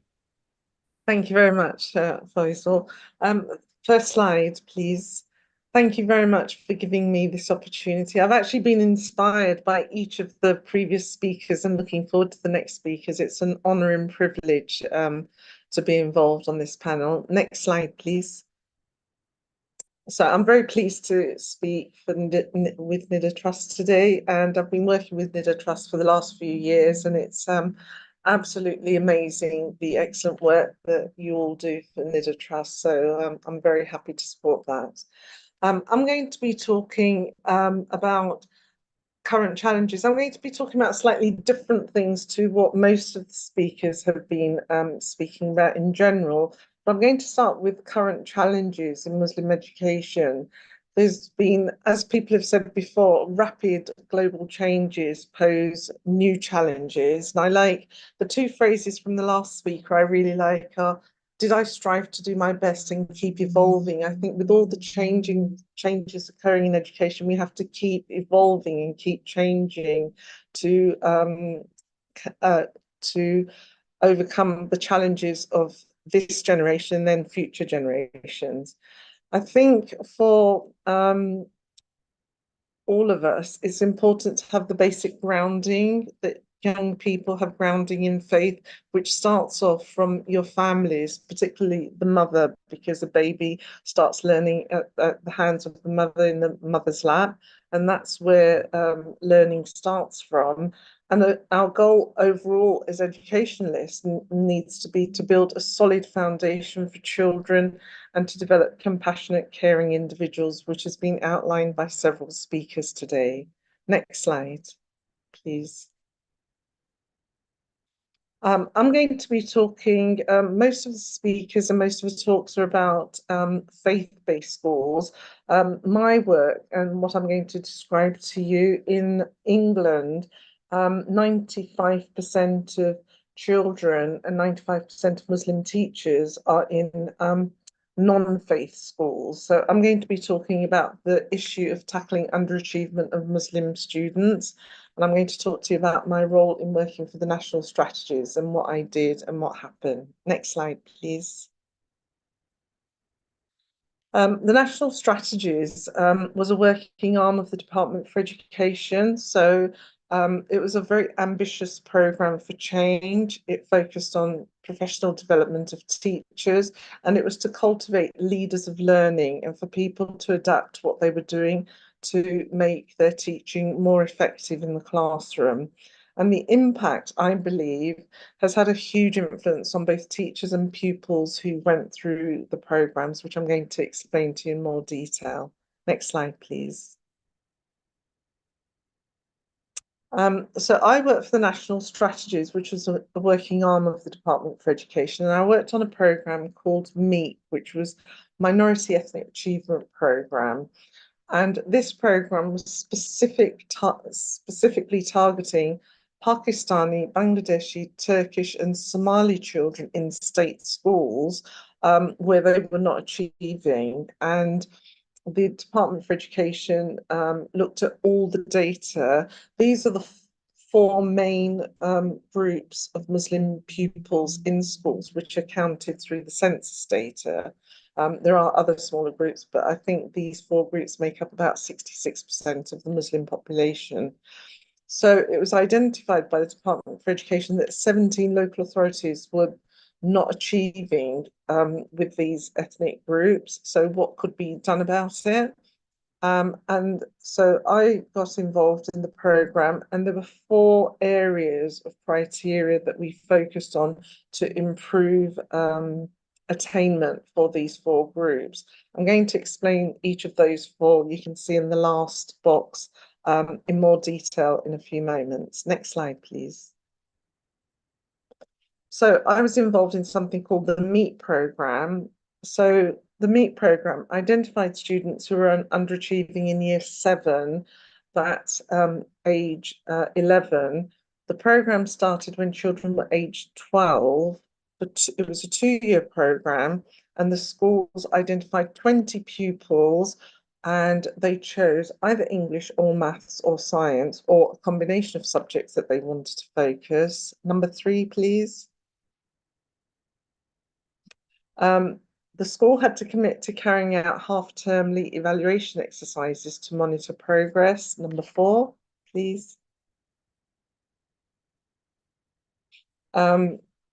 People involved in this program had to attend termly conferences that we organised, participate in evaluation visits, and 6thly, finally, the head teacher and staff involved needed to be committed to this program, and it has been touched on. The commitment of head teachers and commitment of staff is absolutely key to all of this happening. How was MEET assessed? So the green box shows the school self-assessed. The school self-assessed it was a very simple assessment tool on a scale of 1 to 4. And there were 4 areas: leadership and management, data, teaching and learning, parents, and the community. So each of those, the school and local authority would assess on grades 1 to 4. Leadership and management was key. Basically, if the leadership of the school or teachers involved were not on board, you could almost write off the project and it would not be successful. Data, at the time, schools had a huge amount of data, but we did training on, it was called Raise Online at the time, and identified useful data out of the wealth of data in the school and how it could be used effectively with teachers, with pupils, with parents to make it useful. The 3rd area was teaching and learning, which is at the heart of what schools are about. And towards the end of the program, it focused mainly on EAL, English as an additional language. So focusing on language and literacy issues in order for children to access the questions and then answer them effectively. The 4th and final one was parents and the community, which I think was the hardest strand to work on. But some of the schools which took this on board did fantastic work on parents and the community, and the results were phenomenal. Next slide, please.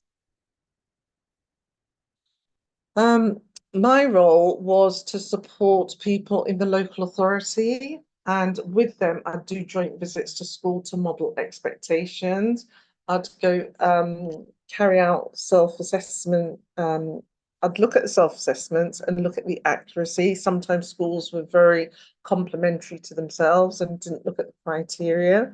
Other schools were quite harsh on themselves. So we had to evaluate if the self-assessment was being carried out effectively.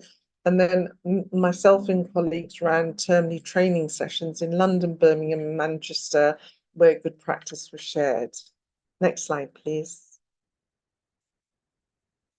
What were the outcomes is a simple question, and the overall simple answer is on the green box at the top: improved attainment levels for target groups. So when the children involved in the programme, their attainment was measured against children in other schools not involved in the programme, it significantly showed that children achieved higher levels of attainment, which was fantastic.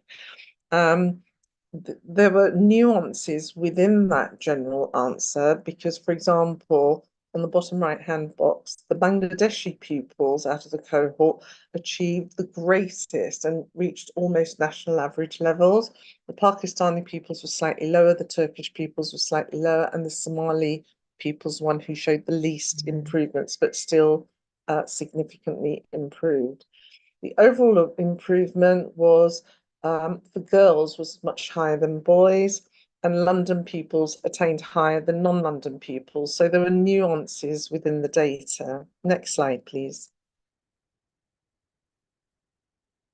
I feel very optimistic for the future, and I think particularly the top two boxes, it's really important that children in schools have positive role models, so they can see people who look like them and they can aspire to that. The first box, the presence of Muslim role models in various professions. I'm really pleased to see that in lots of areas in England, I see amazing young Muslim men and women reaching high levels in all different professions, and it gives me great joy to see that.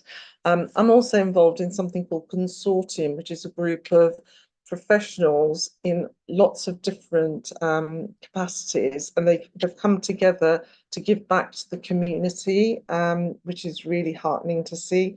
And the fourth box, just very briefly, I'm going to touch on. In my life, I've been really pleased with the work of the Minority Ethnic Achievement Programme, which I'm telling you about, but also I was involved in a programme investing in diversity for Black and ethnic minority leaders in the Institute of Education. And over 7 years, 1,000 Black and ethnic minority teachers, including Muslim teachers, gained promotion as a result of it. And many head teachers were promoted as a result of it. And in some local authorities, it doubled the number of head teachers from Black and ethnic minorities in London, which was fantastic. I think it's the last slide. Personal reflections. I feel, especially listening to all the amazing people on this conference in particular, I'm really optimistic about the future and of Muslim education in this country and also in the world, because it seems to be that there's so much fantastic work being done everywhere. And I always like to finish on the quote. So I'm going to finish with a quote from Rumi. Yesterday I was clever, so I wanted to change the world. Today I am wise, so I'm changing myself. Thank you very much. Thank you very much, Sister Roxana. A very succinct presentation, and I know that the MEEP program did have a lot of positive impact. And I can say from our Hackney experience, London Borough of Hackney, that's where Nida Trust started, and our we came into existence as a result of tackling the underachievement of Turkish-speaking children, and your work had been very, very useful for us to work in Hackney, and as you know that Hackney's education transformed within 10 years. It just transformed completely. But also I like to thank you, because I know I took part in that Investing in Diversity Leadership program, and that helped me with my journey with with the City of London Academies Trust. So in my leadership. So thank you very much for that. But I would like to ask a question. Those programs did exist, and there were a lot of investments in the UK around those things. But now, as we currently stand, we have a massive crisis in terms of teachers' recruitment in the UK, leadership as well, and especially good quality leadership. It is a big issue. And given that still those communities are not where we expect them to be. They have made some progress, but I know that in my school, for instance, we have a large percentage of Somali-speaking children, and they still are underachieving. And we're doing everything possible to work and raise standards. But we're seeing also that a huge number of Muslims not going, well, at one time they used to go into education. I remember when we started Nida Trust, we used to do the UTeach program. We used to recruit a lot of undergraduates and help them to get teachers training and so forth. Now, when we go out there, nobody wants to become a teacher. So where are we now, Sister Ruxana? What just your thoughts, please. I think the phrase keep evolving, which the last speaker was talking about, I think that's what we need to do. Teaching at the moment is not attractive for all sorts of reasons, but we need to find different ways, try different avenues, look at different things. I'm not sure of the answer, Faisal, but I think part of it is actually the government's fault, in the sense of it's not making teachers attractive. It's adding to the workload of teachers. You talk to teachers, they seem inundated with work. So lots of teachers from this country are going to other countries because it seems more attractive. So it's a whole host of different things. You ask a simple question, but actually the answer is actually quite complex. So I'm terribly sorry I didn't answer that very well. No problem. It does require a PhD now at the moment to answer that question with the current climate that we're in. But I can see that there has been a lot of good positive initiatives by different trusts working towards actually get more people into education and also create good leaders as well. So hopefully that we will see a change, inshallah. But thank you very much, Sister Ruxana. Okay, so now we're going to go to our next speaker, and I mean, I'm sure, guess you don't need any introduction for Haji Idris Khamisa. I think the whole world knows about Haji Idris Khamisa, and his significant contribution, not only to the Islamic education in South Africa, but as a proponent of Islamic education around the world. And Haji Idris has been very close to Nida Trust since its inception, and has been working very closely with us, and have been involved in a number of initiatives with us as well. One of the big initiatives that Haji Idris has been involved with, and which Nida Trust has also been involved with, is the establishment of Global Association of Islamic Schools. And there was a very big conference in South Africa recently with representatives from all around the world. So Haji Idris, going to be talking about positive leadership from desperation to hope. Interestingly, from just the topic that we just addressed now to where we're going to, it is a hope, particularly in the UK, because we are in a dire need. Our education system is at a breaking point, I would say. And so we need hope and inspiration. So Haji Idris, fill us with that, please. Okay. Assalamu alaikum. In the name of Allah, the Beneficent, the Merciful, the Lord of all the worlds, to whom we belong, to whom is our return, may His choicest blessings go to the highest of Allah's creation, our beloved Prophet Sallallahu Alaihi Wasallam, the most generous in companionship, the most gentle in speech, the finest educator, the finest gift to humanity at large. Assalamu alaikum wa rahmatullahi wa barakatuh. I want to begin by really acknowledging Nida Trust for this initiative. It is long time gone, and I hope this is going to be a pattern in the future, inshallah. Now, Alhamdulillah, Professor Recep It's always a joy to listen to him. He spoke about redefining leadership. And I think that's a very, very critical thing. And the point that you also made, that we must be an exemplar. And it's very important in terms of leadership. Sheikh Jahangir, alhamdulillah, he spoke about love, which is such a critical phenomena, so critical. And the love of Nabi Sallallahu Alaihi Wasallam for the Ummah is something you cannot even quantify. And that love must manifest itself.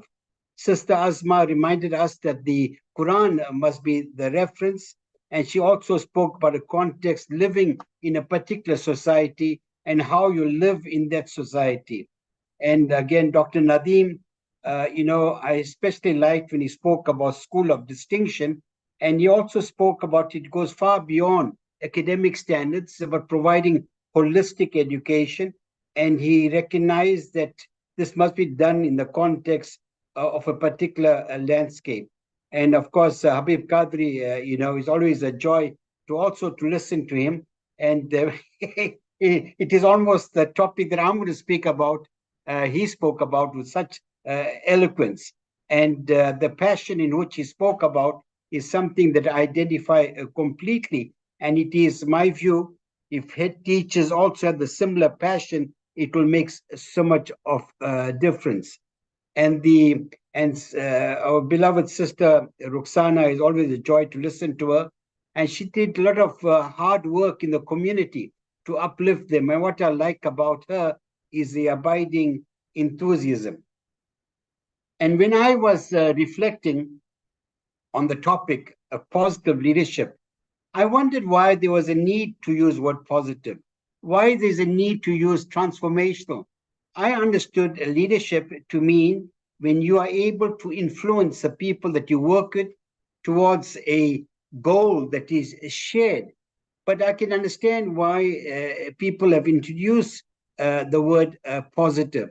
I think in the end, if you look at our communities and our schools, we are living at a time when the Ummah is bleeding. We are living at a time when there is sadness. We are living at a time when the collective self-esteem of the Ummah is becoming diminished. And the case in point is what's happening in Gaza, a kind of helplessness. So I see a teacher, the head teacher especially, a tremendous source of inspiration, a person that is able to guide, to give hope, a person that is a visionary, a person that has not only noble qualities, but also his relationship with Allah is a very strong one. Someone that you could trust, someone that you could go to for guidance and support. And he is an individual that is accessible, amenable, and most importantly, he is visible. And today you find, and I'm glad Habeeb Qadri made a distinction between transactional leadership and transformational leadership. There are many a head teacher who is busy doing administrative work. His educators themselves do not even have a conversation with him. He's too busy. He's a person that has little or no contact with the parent community and with the students. And that kind of leadership will not work. You might be a good manager, and there's a big difference between being a manager and a leader. And what we need today is really positive leadership, moving from desperation to hope. And how can you do that? What are qualities that you must possess? What are attributes that you must have? And I can name you hundreds of attributes. And these are all the attributes of Nabi Sallallahu Alaihi Wasallam.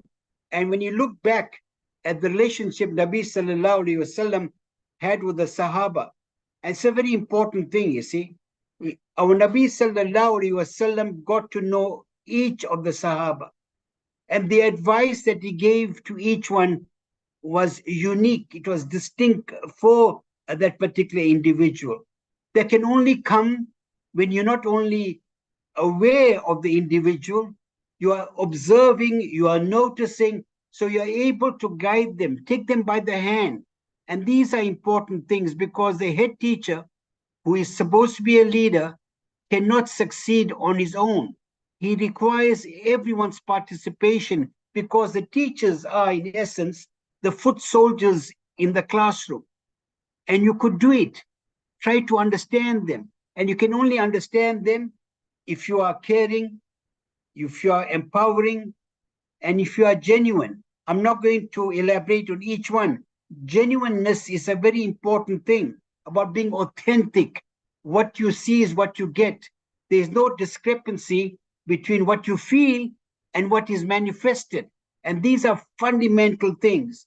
You know, I'm going to say this not to wax lyrical, but just to validate it. A few weeks ago, I was the MC for one of my ex-students' wedding.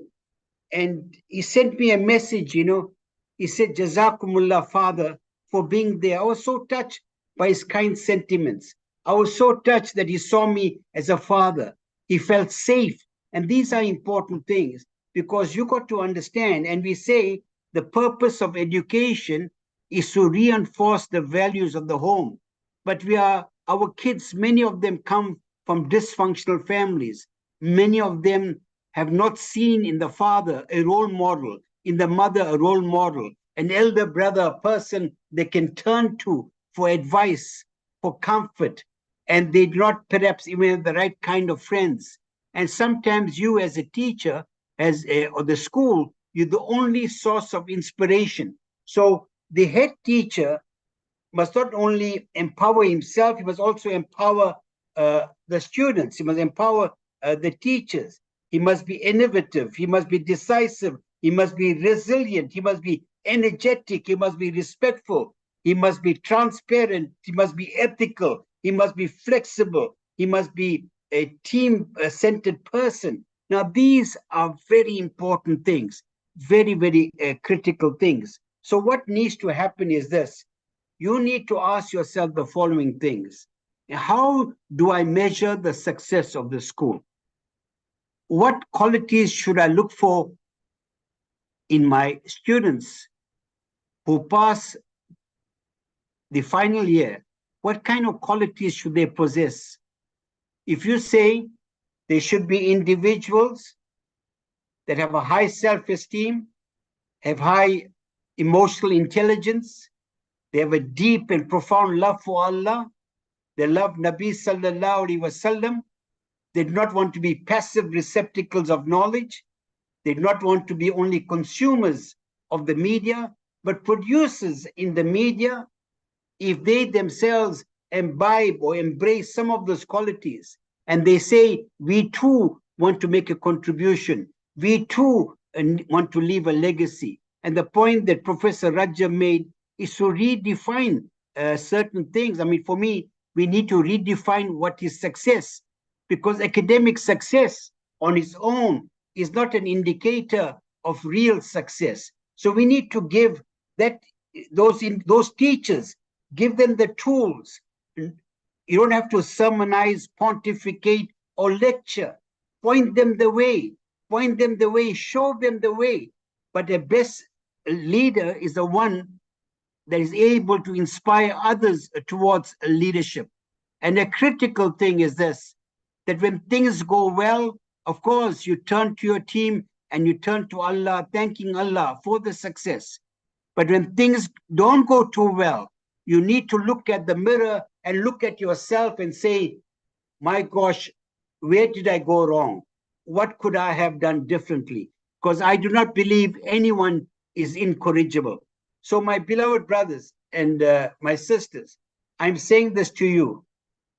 You need, and psychologists have said that if you do not change after 48 hours after a presentation, it's unlikely you are going to change. And that's an important aspect. It is unlikely that you are going to change. So what is important? The three fundamental things. Firstly, you need to look at the qualities. What you are. How are you perceived? Next thing, what do you know? And most importantly, what do you do? Right? Faisal, I mean, I'm warming up here. You must just raise your hand if my time is up, brother. I'm just warming up and I like it.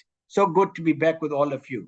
So what is important is this, a very critical thing for you to get your students to evaluate you, get the teachers to evaluate you, get the parent community to evaluate you, start having conversations with them. And this is a very important thing, because they said believers are like mirrors unto each other. And it's important that you too are a mirror to your teachers. Walk into the classroom, inspire your learners, tell them how much you love them. I mean, there are so many incidents I can cite. I'll just cite with you one incident. You know, I went to a school in the UK, and I asked the receptionist, where is your head teacher? And she said, if you go to the tuck shop, you'll see the head teacher. And really, I was moved to tears.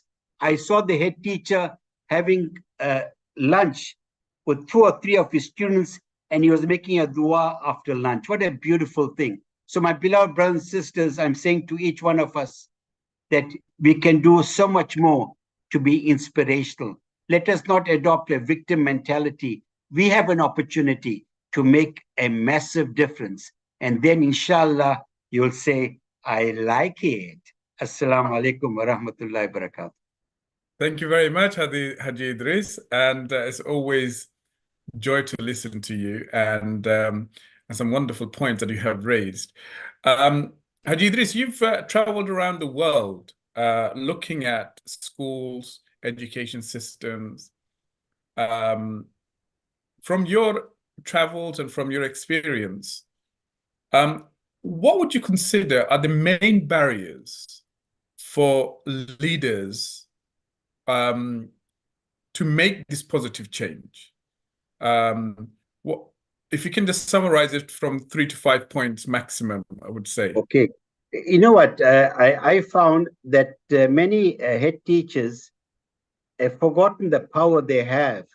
They show managerial skills rather than leadership skills. Yeah. Secondly, what I also find that, you know, it is not fortuitous or by chance the first ayah is Ikra. We have stopped reading because we do not read any books other than those that we read at a university. Sometimes it's one word, one sentence, one phrase that opens your heart and opens your mind. The third important thing is this: they appear to be cut off from the nerve center, what goes on in the classroom, what goes on in the staff room, and as a result, there is a disconnect. And the fourth thing is this: I think many of them are oblivious of the experiential world of the children. And last but not least, they have not studied enough the Quran and the prophetic model. And, you know, whenever I listen to Dr. Abdullah, I'm looking forward to listening to him, you know, and the others, Professor Recep, Dr. Nadeem, and all of them, you know, you find that you are reminded, you know, about the power that we have in influencing and opening the hearts and minds of our teachers and consequently our learners. You know, it's interesting you say that. We've been doing quite a lot of work on leadership. And one of the things that we found that, in fact, a lot of the leaders in Muslim schools here in the UK, as well as in Middle Eastern countries, African countries, as well as in Europe, in our visit, is that they just found themselves there. But you see, it's a point. What I do feel, because I think listening to all the speakers, very distinct leadership education that we need to have for Muslim educators, because our education and our leadership vision is very, very different from just the secularist or the other models, because he stops at a certain level. Ours goes beyond. And so it just requires a lot of thinking around this. Yeah, sorry, you want to say this? You know, but the point that I want to make, and I want to end it off here, is that my biggest learning experience was not so much from textbooks. I've been to so many countries, and I made it my duty to go to some of the great schools. And when I went to some schools, I realized, I said, hey, my brother, I was living in a fool's paradise. I thought I was a great head teacher. Look at this guy here, man. He's so much more powerful than I am. The whole idea is you got to be receptive to criticism and receptive to new knowledge. that there are many people who have a very high opinion of themselves, yet they are glorifying in mediocrity rather than in excellency. Thank you very much, Haji Idris. A lot to think about, participants, from, as you can imagine, from what Haji Idris is talking about. We're going to now move on to the next presentation by Dr. Abdullah Shaheen. Dr. Abdullah Shaheen has been working with us, and we've been working in partnership for almost 10 years. And we'd like to thank Dr. Abdullah Shaheen for all the support that he has been giving Nida Trust over the years. And we've been doing a number of events and conferences together. Dr. Abdullah Shaheen has been traveling all around the world, advising, lecturing on various aspects of Islamic education. Today, he's going to look at examining the impact of education on identity formation. And if you want to find out a lot more about Dr. Abdullah Shaheen, you can go to University of Warwick. There is a special unit on Islamic education that Dr. Abdullah Shaheen leads. He will be, you're more than welcome to actually converse with him and see some of the great programs that he runs at Warwick. Dr. Abdullah Shaheen, welcome. Thank you. Assalamu alaikum. الحمد لله على دين الإسلام والتوفيق الإيمان والصلاة والسلام على سيدنا محمد وعلى آله وصحبه أجمعين. Thank you for this kind invitation, and thank you for all of our listeners, viewers who are across the globe, patiently waiting, being with us. Special thanks to Nida just following the prophetic educational model of bringing people together in solidarity, in inspiration, to look at again how we can make education spaces in our communities inspirational, empowering, and most importantly, compassionate. So I would like to reflect on, probably you would agree with me, the heart of educational process. That is, how does really education impacts on diverse learners? And we're going to look at very briefly within the contemporary Muslim minority and majority context. Both contexts are familiar to myself. Next slide, please. So we have done the ta'aruf. Again, all credit goes to Nida. Ta'aruf is not a simple process of introducing one another, but actually willingness to learn from one another. And it's a dialogical process, and Nida has been doing this dialogical model of learning within our communities across now 2 decades, more than 2 decades now, alhamdulillah. I have always been interested in something, I call it Islamic education studies. I won't go into defining this now, but just to say that my journey has taken me from community-based education to the secular context of university education. I always want to make sure that Islamic education is recognized as a proper science within education studies. And that doesn't mean giving up on the Islamic studies part or theological part, but to make it distinctive that Islamic education really is not Islamic studies, and it's not confined to Islamic schooling only. And I'll explain a little bit why. So I will try to unpack education, identity, intersection. There are lots of things involved: gender, social class, where children come from, teachers come from. And also remember, identity is the very sensitive heart of all education, because this is where we can see politics of education at work. Identity could become a commodity of investment, really pulled from different directions. It could be state, secular state, it could be parents, it could be school, it could be a particular ideology. So we have to really create a transparency, what kind of identities we are nurturing within Islamic education spaces. That has been part of my interest, and I have been part of an empirical research where we examine this within the context of formal and informal Islamic education settings, and I'll share the results in a bit. And finally, I would like to end today's short presentation with coming back to the inspirational and transformative educational legacy we have in Islam, and I'll share a bit of prophetic model of education when it comes to nurturing identity and faith development. Here, of course, we have to remember great scholars like Abu Fattah Abu Ghudda, for example, his brilliant book on prophetic teaching methods. And my contribution has been to rework out that to actually meet with the empirical findings that I've conducted in my own studies. Next, please.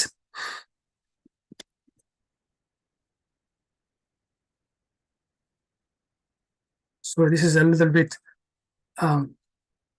spread to space. Now, when we try to find out how education impacts on the learners, we got to work with models. This is where we really look at some of the developmental models within social psychology. One model that gives us really concrete framework to assess how our teaching and learning is shaping students' identities is Erikson's 8 stages of identity development. Now, of course, these are open to discussion. Development could be understood in the secular context, Islamic context. What does Islam say about human development? These are all important questions, but we don't have no time. As educators, we use psychology to make a good diagnostic understanding of where our learners are. And this model works on human experience shaping how we express ourselves. And what we call identity, that is commitment to certain values, takes shapes with the biological changes at adolescent stages. And here, the learner, whatever is being given, could help this person to find his or her voice, or it could end up with a sense of confusion, sadly. And of course, in Muslim minority contexts, when we are living in different cultures, hence identity development formation becomes a key issue for educators, including Muslim educators. I won't go into the other stages. All I have to say is this model is actually compatible with Quranic model of human development, but I won't go into this detail now. Next, please. Now, when we apply this model to understand how young people are shaping their identities within diverse formal, informal Islamic education settings, i.e., we're looking at their commitment to Islamic values, results are not very encouraging, really. They are reported in my 2014 book. We have presence of identity that is measured with presence of commitment to certain core values. But when we unpack these values, unfortunately, the learner are unable to indicate proper Islamic literacy, understanding, or being able to articulate within their own words why they are Muslims. And that is kind of a four-clause identity. We do have a space for questioning those who are caught up in the process of making up their minds.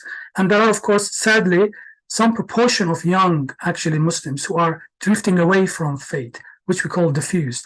The achieved psychologically active category is less visible.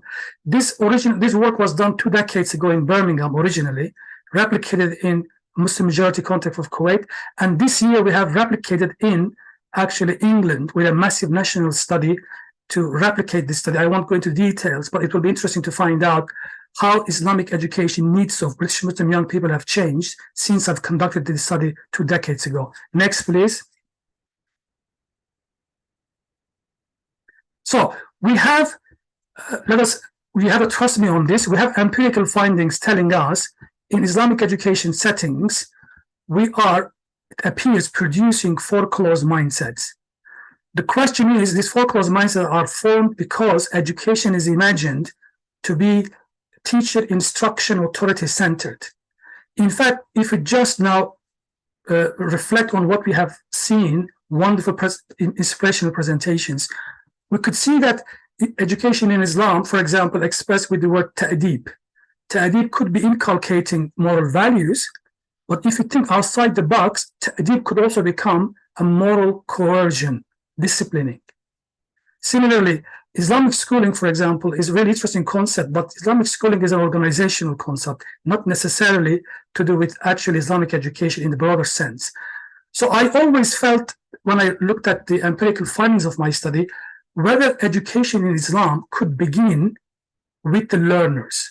Is there a theory in Islamic education starting with learner-led concept? This is where I found, interestingly enough, the concept of tarbiyah, which we haven't heard so far in this tonight's feast of presentations. So the word tarbiyah, I won't go into again details. It comes from 3 etymological origins in Arabic. Basically means increase, nurture, care, to look after, guide, also help to facilitate transformation. That means self-cultivation.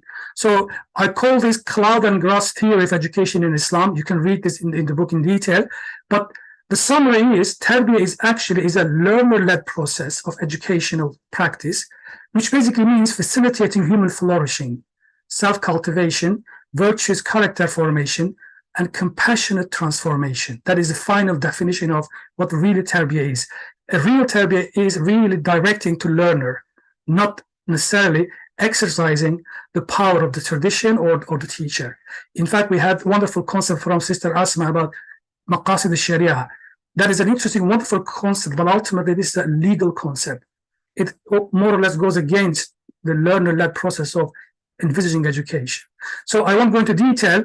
Tarbiyah gave me a tool to reimagine developmental, transformative nature of education in Islam. Now, the word transformation is crucial, we have used tonight, but transformation is not simply expectation of change from the others or from ourselves. It is, in a sense, the willingness to be able to reconsider the very form by which we perceive reality. Changing that is very difficult, really. It is not a simple process. Next.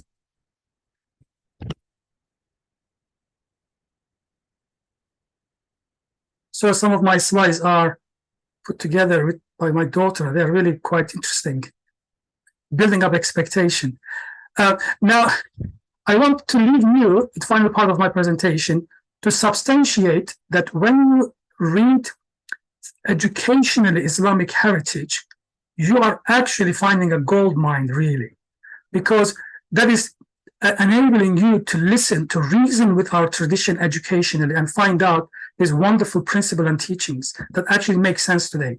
So we have a hadith I put out. This is in Bukhari and Muslim. It's a Sahih hadith in which Muhammad ﷺ is describing the Quran, the ultimate divine curriculum, divine knowledge that we all as Muslims want to really internalize. But look at this hadith, how Muhammad ﷺ is thinking as an educator. He's completely turning education from the vesting point of the learner, not from his prophetic authority, not from God's authority, not from instruction. Is actually telling us there are individual differences. Even if as a teacher you have the ultimate wisdom, you have to understand how learners react to what you teach. And here we have three typologies. I won't go into details. These typologies are, if you go to the next slide, please, brother. Yeah, so here I try to visualize for this. It won't be just like Hollywood visualization, I'm afraid, but it will do the job enough. If you can see, we have Muhammad ﷺ teaching the divine knowledge, ilm, just like the water. The analogy is giving an analogy. The water comes down, but the water, although it is all blessing, it can only work depending on how the learners react. So there could be one type of learners who are simply not going to really listen to it. It's like a kind of a patch of earth that is actually quite rocky. The second typology is half rocky. It keeps the water. That is an Islamic education geared into memorization, basically keeping the knowledge, but not enabling the learner to work with the knowledge. And the third typology is actually where the learner is motivated, it is inspired, it gets the knowledge, but the teacher facilitates, like a murabbi. The literal meaning of murabbi is really facilitator, a guide, enables the learner to work out with this level of knowledge, but to assimilate into his own identity development. So here we have a developmental type of identity formation or faith formation. The challenge is, if you have someone who is in the first typology, how could you help this person to move to second and the third? So this developmental thinking of learning and teaching is actually prophetic in Islam. The model I gave it to you that I work, the psychological model, it looks like almost exactly the first typology, that is a foreclosed, dismissive, not interested, and then we have obsession with memorization of knowledge, and the kind of the exploratory and achieved model, the typology, is where Muhammad ﷺ is describing the learner actually seeing the results of that in his or her behavior, feelings, emotions, and attitudes. Next slide, please. Great. So I want to end this. I hope I'm not too much over my time. I've got, I think, 1 minute left, Brother Faisal. So my message is really, in Islamic education, actually, if we rethink what education is, which we have to do this, and we realize there is a huge emphasis upon the learner, and this learner-led thinking of education aims to help the learner flourish. Now, this might appear to be a modern concept, but actually it's embedded in our tradition. This is where the idea of transformation comes from. And we have to enable our teachers to really rethink this, what is meant to be teaching and learning, by giving them this opportunity of creatively engaging with our educational heritage. In other words, reconnecting with the transformative prophetic model of education that is all geared into really responding to learners' needs. It's not other way around. And we have put this into programs, thanks to Nida Trust over the years supporting my work. I'm very grateful. Otherwise, I wouldn't be able to have developed these programs at Warwick University, where we have courses. We take teachers and imams, faith leaders, and those who are in the leadership position to actually refamiliarize themselves with this transformative, learner-led Islamic educational thinking. وآخر دعوانا أن الحمد لله رب العالمين. Thank you very much, Doctor. Again, another fascinating presentation around the theme of identity formation. Doctor, Professor Recep talks about a model, continuity model, and I think you're talking about identity formation and going back to our roots and tradition, and using that as a platform. And there's a synergy between from Rasul Sallallahu Alaihi Wasallam to where we are now.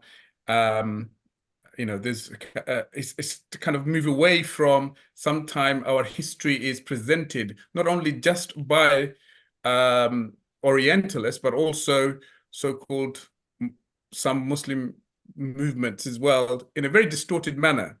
Do you feel that both the work of the Orientalists and this movement have had a positive or negative effect in identity formation and the culture of education that you're talking about? Do you feel that it is a positive or negative effect in your research? What have you found?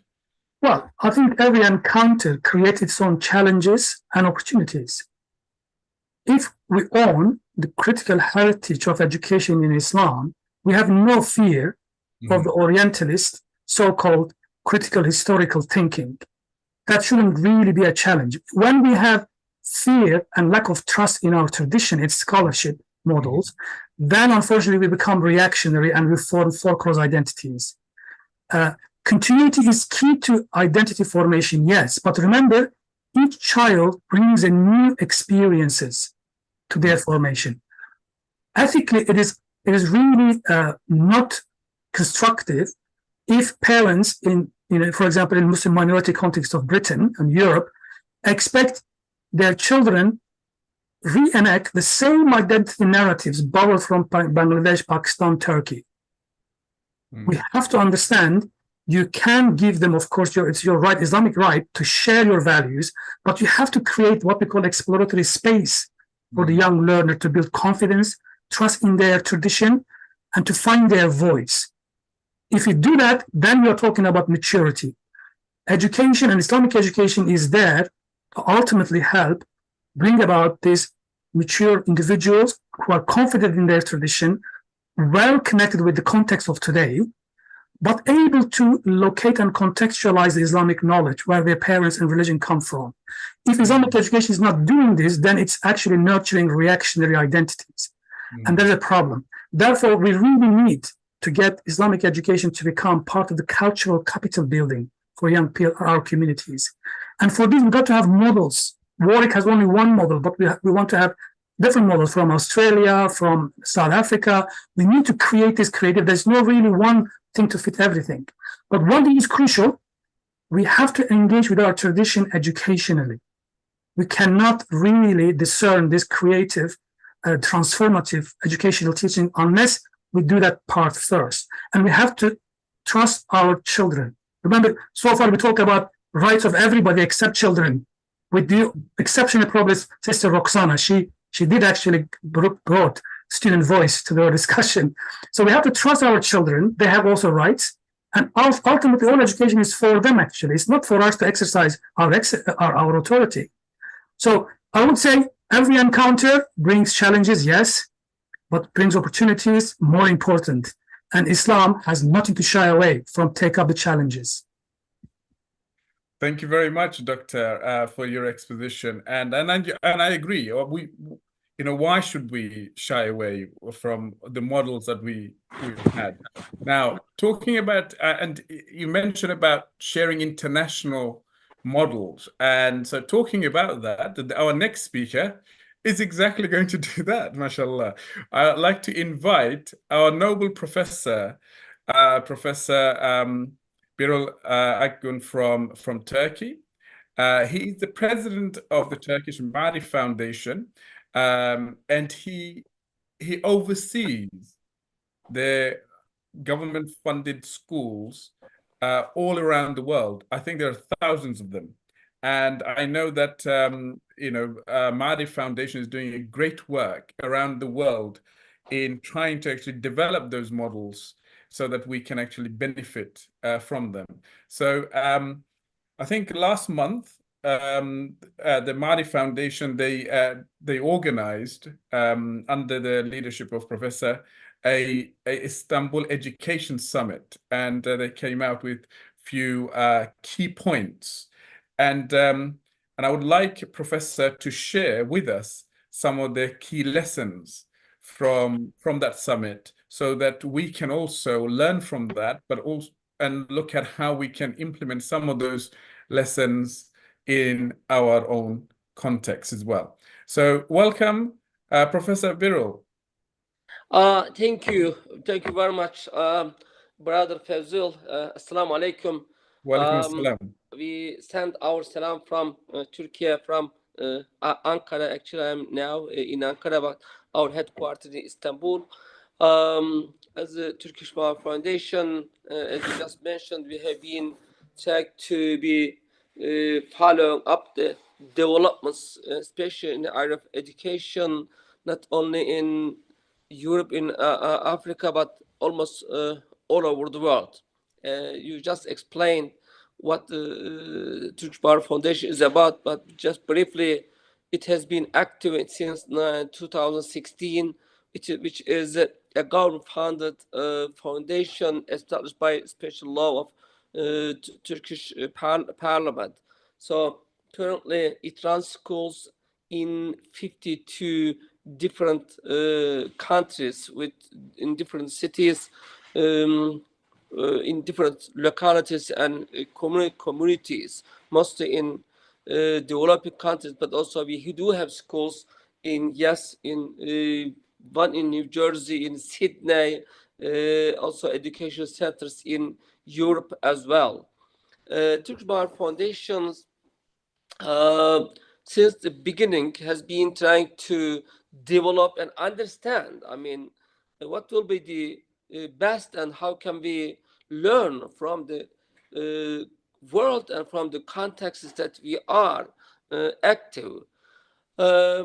In a sense of the benefiting from the world experience, we have developed a kind of framework of understanding of educational world by studying, of course, our lessons theoretically, but also let's come up with idea and bring the scholars to the Istanbul to discuss the main trends and transformations, what's happening in the world in the area of education. That was the idea behind the organizing Istanbul Education Summit.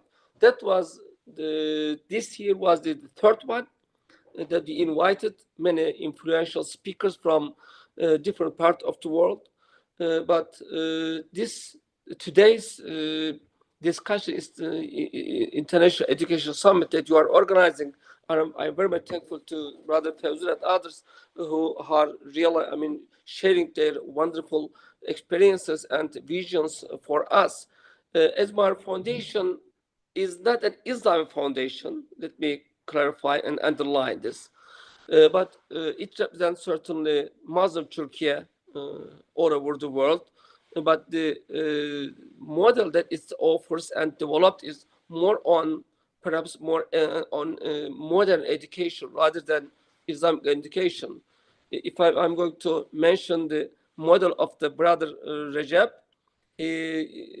offered in the last slide, I think we have to change from the supplementary part of the Islamic education in our classes to the one total changing Islam. Well, we are not yet, but in different schools, we use certainly supplementary Islamic studies at our curriculum as well. Depending on the local circumstances, of course, the permission of the local governments, it's a must. And now, at the first slide, you will see the idea behind our International Education Summit. This year, the idea was to discuss this second slide, please. The idea was discussing leading the change in education, because not only in our societies, in Islamic world, but also whole the idea of the world is somehow in a process of redefining the education totally. Can we use the next one, please? Another one, this was the title, and these are the speakers that we had on. Okay, the next one, please. Okay. Okay, just go ahead, please. Okay. This year, we have collected different panels. First and foremost, the high-level season that was attended by some education ministers from different parts of the world, from the Bosnia Herzegovina, from the Democratic Republic of Congo, and Malaysia. And also, Turkish Minister of Education was with us at the ceremony, at the opening section, and he also introduced the Turkish understanding of the education. It was very wonderful, especially discussing with the leading the ministers of education who are tackling with the really hard issues and difficult issues as a politician, as a decision maker, as a manager of the system they are on. Their duty. It was really hard, but especially it has been very difficult in the last 3 years, especially during the pandemic situations and the depending on the new technology and the training your teachers. It has been a wonderful discussion, and leading the change through the political decisions has been a very informative, very beneficial for everybody. Another topic was artificial intelligence that I will just discuss about it.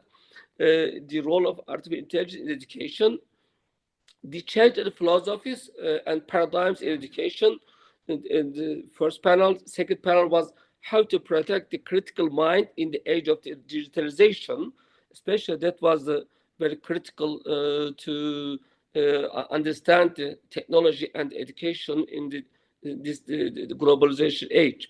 The third panel was social change and sustainability, school architecture, and infrastructure role of the space, which is also very critical. The most, I think, important issues that has been discussed so far by different scholars, different school managers, was on the discussion of artificial intelligence, whether it is good for the people, for the kids, for the what it will bring to school teachers, school masters, and teachers' families as well. Especially in the age of digitalization, should be totally depend on personified education that most probably will bring the digital age and artificial intelligence to our life, which is inescapable by anybody. Or how can we make use of that? A couple of actual lessons that has been underlined. One is, it is over there. You cannot escape. You cannot escape. It is with us. We cannot not ignore it. We cannot forget it. So even if schoolmaster or school teachers, we tend to follow the traditional understanding, not just face-to-face education, but technology is here. Just 2 years old kids are somehow exposing to technology, and 24 hours. It is like, I remember a paper on the discussion, Shaykh Google is everywhere. It is almost available for 24 hours. Information is there. So the school and teachers now stopping as the only source of knowledge to learn and transform the new generation. This is the new dilemma, and how to go beyond it, or how can we face with it? How can we go about it? This is a big question. That's why we are discussing the leading the change. Education is very critical, not only the means which is available, tools, but also how to manage the things that make us more reliable as still as actor of teaching. So second issue is okay, it is not unavoidable. Then how can we go around? The motto is that artificial intelligence users will be surpassing non-users in job opportunities and in life success. So we have to teach. That is the lesson. Somehow, even with the discussion of our ministers, they come to the decision that at some point at our schools, be it in secondary, primary or secondary class, we have to somehow introduce some AI classes at our schools, at least to teach our kids how to drive it. We don't need to teach them how to write algorithms. We don't know. I mean, it's just more sophisticated. Only computer scientists perhaps might comment on that. But we have to teach them how to use beneficially, how to make use of this available technology, which is very critical. Which is a part of digital literacy that we have to really follow. Next, please. Next slide, please. I'm trying to follow up. Okay.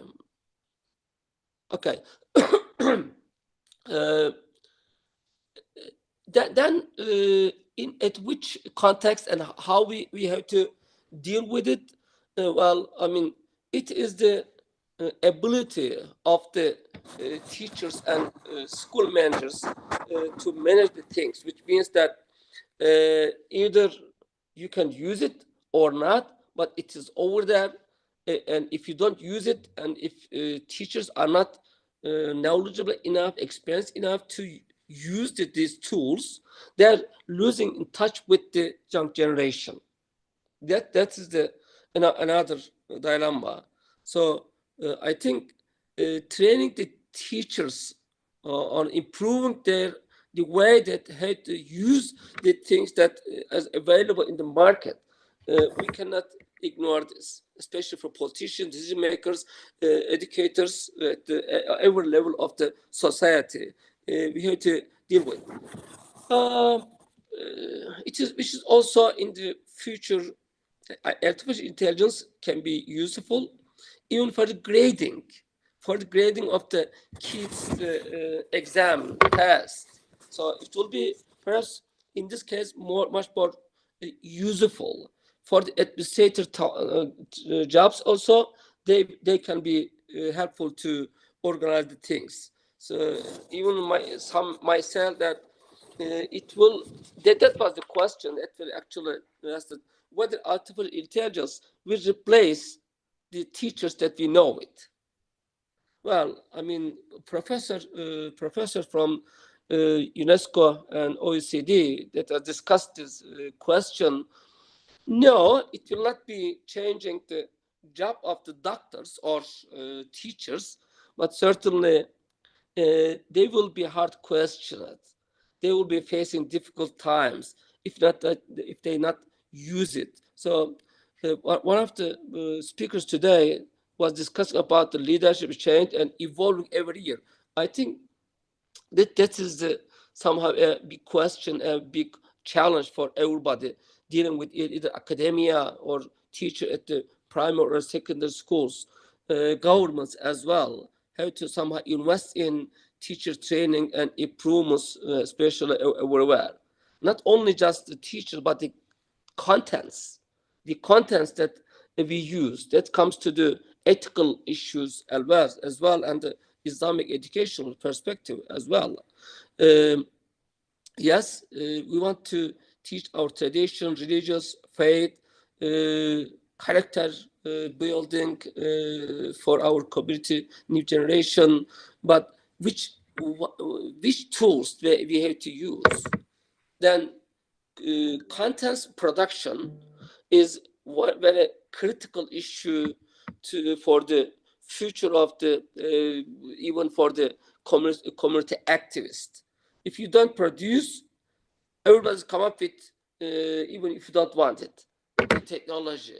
So I think it's a hard job for the civil leaders, political leaders, religious leaders, not only the traditional understanding of the book as a source of knowledge and information, either for the children or the teachers, we have to produce, or we have to digitalize what we already has. It means that my time is also coming to end. This is ringing, but we cannot avoid it. Let's manage it. Let's somehow make use of for the best of our new generation. These are the findings as well. If you just we can move just in 1 minute to our learner profile. Next slide, please. If you are, yeah, next, please. The last one, perhaps last one. Okay. Well, I mean, everything's okay. We are trying to understand education, as has been also underlined here in in discussions today, a holistic understanding of the education. Unfortunately, in the last half a century, since the first International Muslim Education Summit of 1977 in Saudi Arabia, there has not been too much improvement on that. How to bypass the duality, teaching secular modern education versus Islamic education. How to combine them together, there's not easy solution.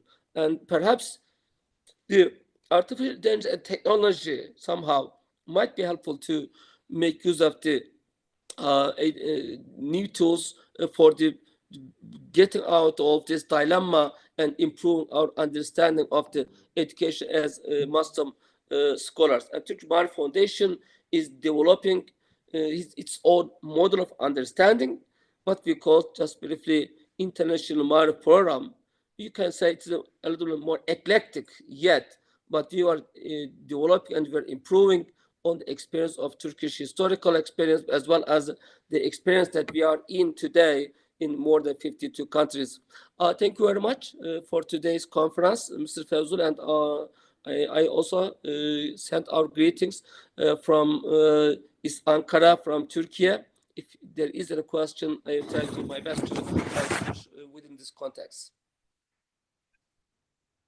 Professor Birol, thank you very much for your presentation. There's a lot to cover within a short period of time. I know you had a very, very big, prestigious summit in Istanbul, and for you to cover all of those things in 15 minutes, it's not an easy task, but you did a great job. Thank you so much. And it's very interesting that you've actually touched on, being a human being really, and how to be a human being in this digital age, and not to lose our soul. It's really interesting what Marif is doing around the world to ensure that that vision of being a human being is consistent and is there. Just a quick question, Professor Birol, from the summit, did you feel that other ministries are very positive and warm to the work that you're doing? And do you also have a vision for the UK? One thing is clear: everybody's interested in the finding new ways to teach and competition, not only at their home but internationally. So Ministry of Education was very much interested in learning experience of the rest of the world. So everybody is following everybody. That is one thing. Second thing is, yes, we always have some agenda to come up and open schools in European context as well. But we try to somehow delay or avoid somehow in European context, not only UK, but Europe context, simply because, I mean, you have to have enough knowledge, local community knowledge to compete and to somehow create distinction by yourself. If you're going to an ordinary school UK context, I think it's not encouraging for us. But yes, it is in our mind. Perhaps, hopefully, in cooperation with all your networks, one day we will, but not today. Inshallah, soon. Inshallah. Thank you once again, Professor Birol, for your lovely contribution, and we pray that the work that you're doing around the world continues to flourish, inshallah. Thank you. Okay, so participant, thank you very much for attending our conference. We had over 1,000 people registered for this conference, representing 34 countries. We've had speakers from, as you've heard, from different parts of the world, and they had a very challenging task of actually, condensing their big ideas into 15 minutes. So we like to thank officially on behalf of Nida Trust and also our partner, Islamic Circle. Thank you very much for your contribution, and you as guests, of course, for your participation and your contribution. I've looked at some of the comments that that people have made. People from Nigeria, Malaysia, and various other places are making some wonderful comments in terms of some of the ideas that they found fascinating and how they would be using those ideas, and they want to explore some of those ideas. And yes, we will give you an opportunity for you to do that, because following on from there, we will be organizing more symposiums and conferences that's going to explore these ideas in a much more lengthy period of time. But just before we end, I'd just like to bring to your attention another 2 more programs. One of them is Advanced Study, Islam Education and Schooling. That's run by one of our partner, Islamic Courses, supported by Ibrahim College and ourselves. And that will be taking place on the 20th of January. Please register. This is both on-site as well as online as well. So please do register for this course. And then we have Nida Trust. We are organizing a Muslim education fair on the 27th of January, where we will have over 40 exhibitors, including schools, universities, supplementary schools, curriculum developers, and so forth, coming together, networking, sharing with the community, so that everyone is working together to really create a culture of education that we heard today. So just a quick summary then today. We've heard Professor Recep talk about the vision of 2050, and he focused very much around the theme of the strategic vision about how we create a human being, but more importantly, how do we actually use our education framework to create a civilization. We heard Dr.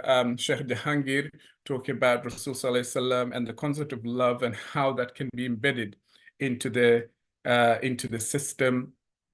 We heard Sister Asma talk about the integrated curriculum and its features, and how that can actually help to create that vision of Al-Insan al-Kamil that Professor Recep was talking about. Because we need a human being to create that civilization that Professor Recep was talking about. We had Dr. Nadeem talk about teachers and what teachers can do, and the skill set that helps to create the human being that we are envisaging as Islamic educators and as Islamic education framework that we want to see. We also heard about leadership from Brother Habeeb and Haji Idris, and how leadership can play a critical role in ensuring that this happens. We've heard from Sister Roxana about students' experience and how different strategies are impacting to make that difference. We heard from Dr. Abdullah Shahin on identity formation and how all of that actually works together to create the identity that we are looking for. What does it look like, in different contexts, and how does it link to all the way to Rasul Sallallahu Alaihi Wasallam, and what does our education system needs to do to actually ensure that this actually happens?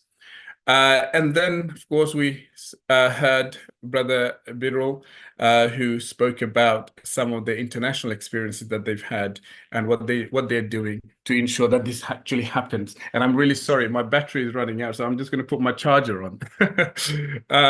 So thank you very much for the lovely contribution by everyone, and I hope I have done the justice to actually summarize some of the key points. But it is a difficult time at the moment, education. In the UK, we are going through a very, very challenging time, and I'm sure in your own countries, you're also facing similar challenges as well. But I think it is time for us to actually change the paradigm. For too long, education has focused on the body and the mind and has forgotten the other aspect, the soul, the actual human. And it appears from listening to all the speakers today that our paradigm is to create human being. And if we don't come into the forefront to actually lead this change, then we will be the product of the change that other people are making, and we will find that our notion of human being will be destroyed. So I leave that for all of us to think about, and inshallah we'll rejoin again and we'll discuss these ideas once again. Thank you very much, and please forgive us for, I know there's a lot of shortcomings that we have made, and I'm really, really sorry about that. And please forgive us and keep us in your dua.